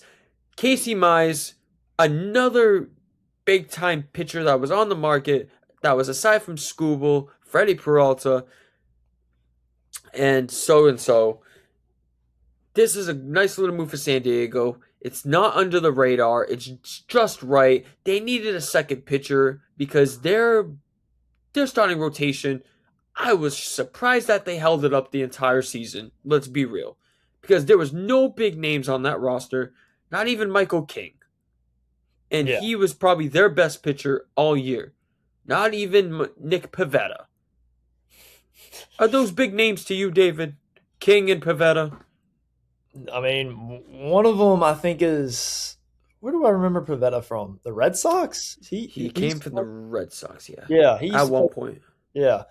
Um, I mean, I only really know of Michael King well because my beloved Braves played against the Padres in the wild card series about a bless you. Thank you, thank you. Yeah, back to what I was saying. I remember Michael King from when the Braves played against them in the playoffs in 2024 in the wild card series, and so I remember the Padres got him in that Juan Soto trade. I think either that or yeah, because I think Michael King at one point was with the Yankees organization, and then he went to the Padres. Um, yeah, I mean Michael King was good a couple years ago, and then Nick Pivetta. I mean the names on paper they sound nice, but I guess they're kind of in the point in their careers where it's like they've stumbled a little bit. I prefer Ray and Mize compared to King and Pavetta. Like Yeah, they're decent, but they're not good. Like yeah, you know yeah, you know what I'm saying? yeah, But what I'm saying is I like these big pitching moves that the Padres made. I really do. And this is something that I expected San Diego to do. I hope that this succeeds for them going forward. Hopefully this helps them actually motivate them to actually I feel bad for well no, I don't know if I do feel bad because San Diego they have looked rocky all season, bro. Have you seen that lineup? It has underperformed like crazy. yep. Oh my God, Tatis, Machado, I'm sitting here looking at this and I'm like, this is one of the best. Like on paper, I'm like, even Merrill, Jackson Merrill, Oh this is my one of the god. most talented teams in baseball. I'm like, how the fuck are you guys performing like this? And I actually saw them for a game. I went to a Braves game a couple weeks ago, and the Braves played against the Padres. So I was able to see that lineup that the Padres had, and I was like, "Oh my god, why is this team below 500?" Yeah, the Even he Braves. knows. Yeah, the Braves lost that game. I saw Machado hit 2 home runs, and I saw Tatis, or let's see, Merrill hit a home run, Machado hit two, and then Tatis hit another one. Dude, let me tell you, that home run that Tatis hit, oh my god, that thing got out in a hurry. It was a laser, wasn't Yeah, it? and I was literally not far from where he hit, where the ball landed. So like I was in the upper deck behind like the foul pole or somewhere in that area, like the second level. Dude, as soon as he left the bat, like I didn't even turn my head. I was just watching his at bat like this, like just watching. As soon as I saw him hit it, I didn't even look. I was like, oh yeah, that's out of here. And then I look over and I see where the ball landed. I was like, oh, that's no surprise. Right? Yeah. He And does. another thing is like, they got Mason Miller in the back of that freaking bullpen. I'm like, oh my God. They're wasting him. Literally. Oh man. And he has one of the best, and he's having probably one of the best seasons for a reliever I've ever seen. Yeah, and he throws 102. Exactly. Detroit getting left-handed pitchers, prospects, they are really good from what I'm seeing. AJ Preller really outdid himself. We know that that man is super ballsy when it comes to pitching. Oops, when it comes to the trade deadline, he does not care. He's just like, you know what? Like you said earlier, the Padres at one point had one of the best farm systems in baseball. I don't think not so much anymore. Although their number one prospect is still in their farm system, catcher Ethan Salas. I believe he is 18 years old.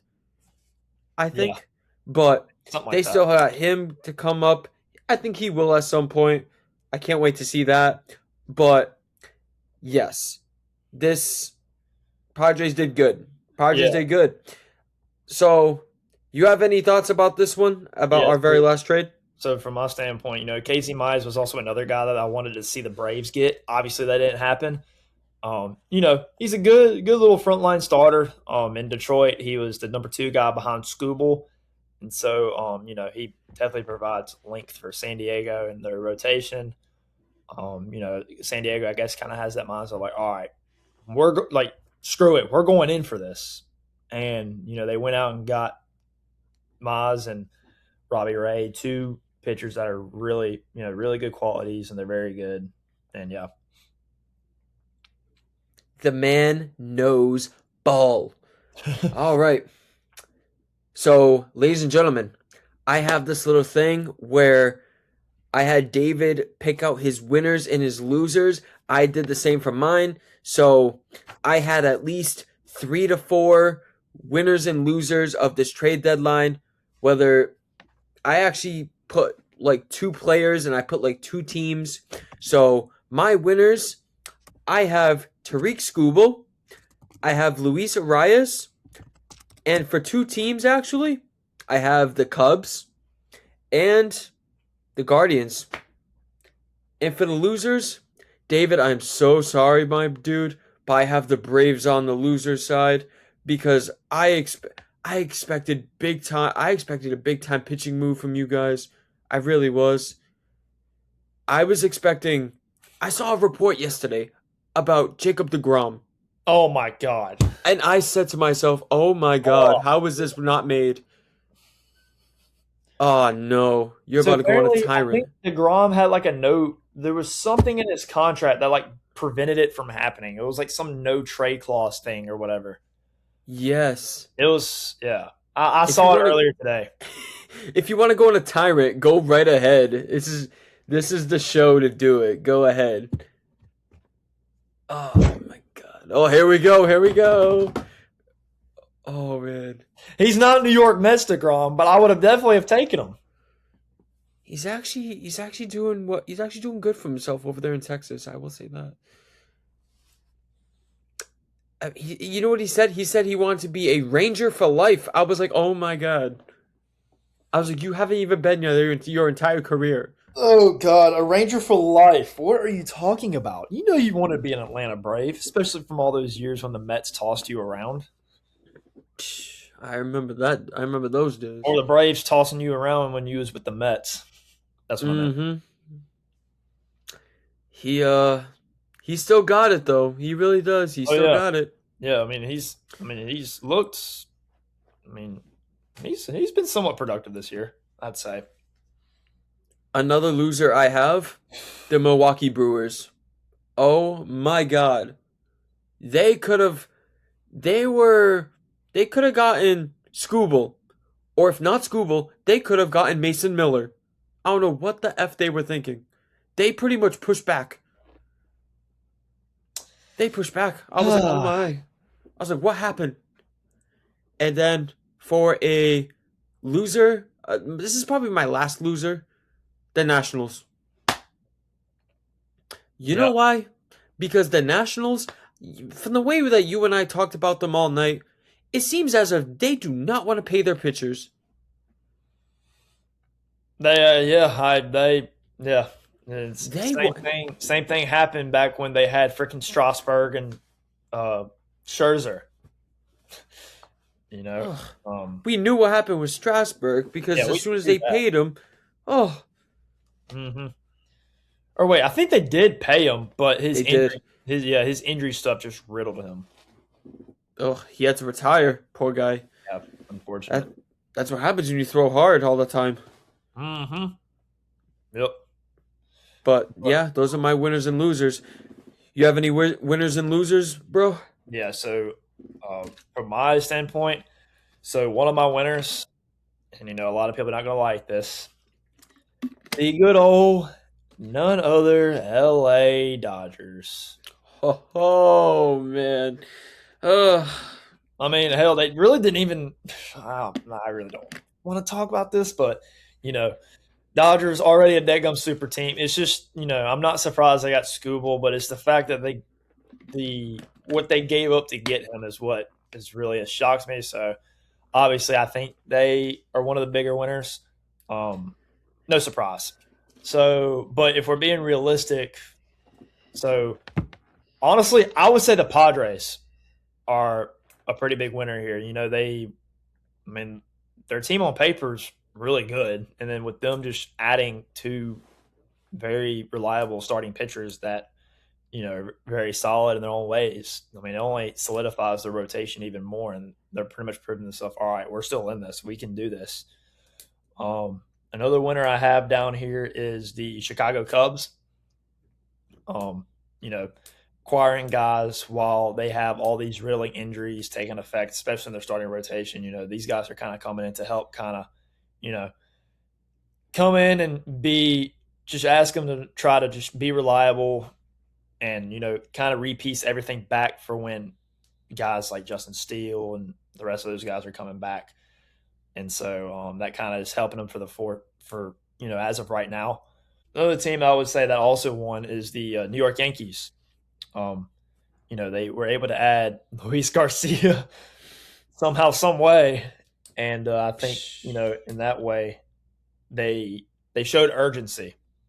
Um, Clearly. it kind of bolstered their lineup and outfield depth while Judge and Stanton are both out.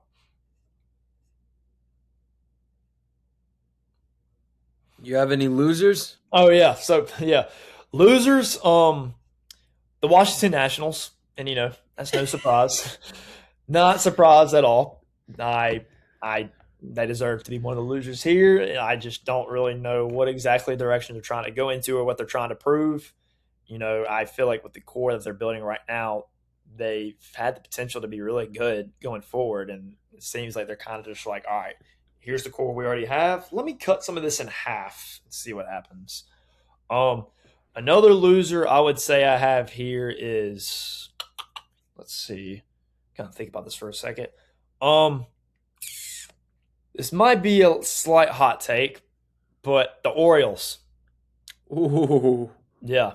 Ooh. Reason why I say that is because explain. so it kind of, I don't like the way of how they're pivoting into a way of trying to sell, like a selling mindset, that they have, I guess, throughout their clubhouse. And, it's like they're not that far out of a wild card spot. So then it's like, all right, sure, let's trade away our face of the franchise to a division rival of all teams, and dealing another reliable bat like a guy like Taylor Ward. It's like, all right, are y'all really just punting this away? And so, yeah, that's pretty much what I got for that. I don't know. It was just something that really shocked me. And the fact that it's like, all right, you traded away your face of the franchise to a division rival of all teams. And then my other loser, I agree with you. I would put my Atlanta Braves in there as well. Oh, wow. Really? Reason why is because I think, given where the Braves are right now, they could have definitely done a hell of a lot more. But I also feel like, you're not going to always get certain pieces for a bag of chips. Because, it almost seems as if, the Braves, they didn't have a bad trade deadline. They made these type of moves to try to stay somewhat competitive and try to improve in some way. But it's just, I think where the frustration really comes out for the Braves is, you're not just trying to hold your ground. You're trying to compete against teams like the Dodgers, the Phillies, and the Padres, teams that actually they added value to their already good teams. And so it's almost like, all right, you're kind of just, I wouldn't necessarily say the Braves got worse, nor did they really, really improve. Although, I'm not trying to distract the fact that, I could be wrong. And depending on how the rest of the season goes, you could definitely say, oh, maybe they did improve. But, I wouldn't necessarily say, they landed a big type of impact player. So really, it kind of raises a concern of, okay, the Braves improved, but did they improve enough? Because if the playoffs started today, obviously everyone knows Chris Sale is starting game one. But then after that, it's like, okay, you might be able to squeak one win, but do you really trust in the rest of your guys already having the rotation to hold their own ground in games 2 and 3 and later on in a series? So, other teams around the Braves improved, but I think the standpoint of, the Braves kind of had that hold your ground type of way, I guess. Oh yeah, I definitely get what you're saying. I don't know. I was just expecting them to do a little more, get help Chris Sale in the rotation a little more, to get a second pitcher or something. Exactly, because I'm not trying to say the guys in the rotation right now are terrible. I mean, obviously, Grant Holmes, he's not bad, but he doesn't do too well when he tries to face a lineup more than twice. Ronaldo Lopez is on the IL.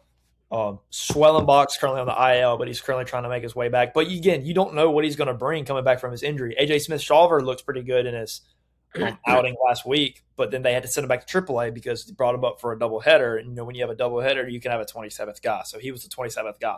But I'm also not going to be shocked if he's brought up brought back up sooner than later. You've got Martin Perez, who honestly, he's been a little bit of a surprise. He's definitely have had a pretty good season so far for the Braves. And then Bryce Elder, you don't know what type of pitcher you're going to see out of him. You're either going to see an all-star version of him, or he's just going to be serving up batting practice in the first couple of innings. Yeah, it's seems as if the going theme is Chris Sale is your only consistent starter. Yeah, literally. And he's a Cy Young candidate, although I don't think he's going to win it because I think Mizrachi's having too good of a year to not win it. Yeah, I think the Miz has it this year, bro. He has that on lockdown. Oh, yeah. But I would definitely, Sale deserves to be in that conversation right there with Sanchez and Mizrachi. But, if we're being realistic, I think the Cy Young is going to go to Jacob Mizrachi without a doubt. That's for sure. That's for sure. But the Braves are what? 7.5. Even after this trade deadline, they're 7.5 to 8 games above the NL East, correct? Yeah, above the Philadelphia Phillies. Yep. 7.5. So, games. Yeah, it sounds like a bunch of low risk moves that they made. I mean, it's not bad, not terrible either. It's just they were just like, hey, we're gonna stay put. Let's not give up too much. But yeah, right. Yeah, I don't hate the moves. I just wish they did more. Exactly. Yeah. I just wish they did more. Given how the Braves are right now, you're trying to compete with the Brewers, Dodgers, Phillies, Cubs. Exactly. Yeah, Cubs. Why not try to bolster up a little bit and try to show that, all right, we're not screwing around. Let's have some fun with this. Exactly. All right, ladies and gentlemen, that was the Trade Deadline Showcase Central, episode 24, with me, Nate Branco, and my special guest, David Brock. My God, we went 2 hours and 17 minutes. Holy shit. David, this was one awesome episode. I'm so glad to hear your thoughts. I'm so glad to hear your grades. You provided a lot of insight today, man. This was awesome. David, thank you for being on the show, brother. Of course, man. Yeah, it's always a pleasure to come back on this show. Definitely for a while, I was patiently waiting for another show to join in with you, and I definitely had a fun time with this. I ain't gonna lie though, this went a lot longer than expected, but this is stuff that we enjoy doing. We love doing this. I love grinding. Oh hell yeah. Mm-hmm. Yeah, trust me, I didn't expect it to go this long either, but hey, yeah, we did our research. We freaking just pounded this shit down. Exactly. You know what I mean? We went down to nitty gritty. Mm-hmm. But the best things typically happen unexpectedly. So that's right. Yeah. That's right. Mm-hmm. Alrighty, ladies and gentlemen, like and subscribe on this video. Shoot us some stuff about your opinions about the trade deadline. Talk to David. Talk to me. We want to hear your thoughts. Guys, this is it. The trade deadline episode. I just want to say you guys have a great week. I will see you guys on Friday for another rendition of Showcase Central, episode 25. David, say goodbye to the fans. It's a pleasure to be back on here. I hope everyone tuning in has a wonderful night, and let's have fun with the rest of this MLB season. Everybody take care. Take care, everyone. Mm-hmm.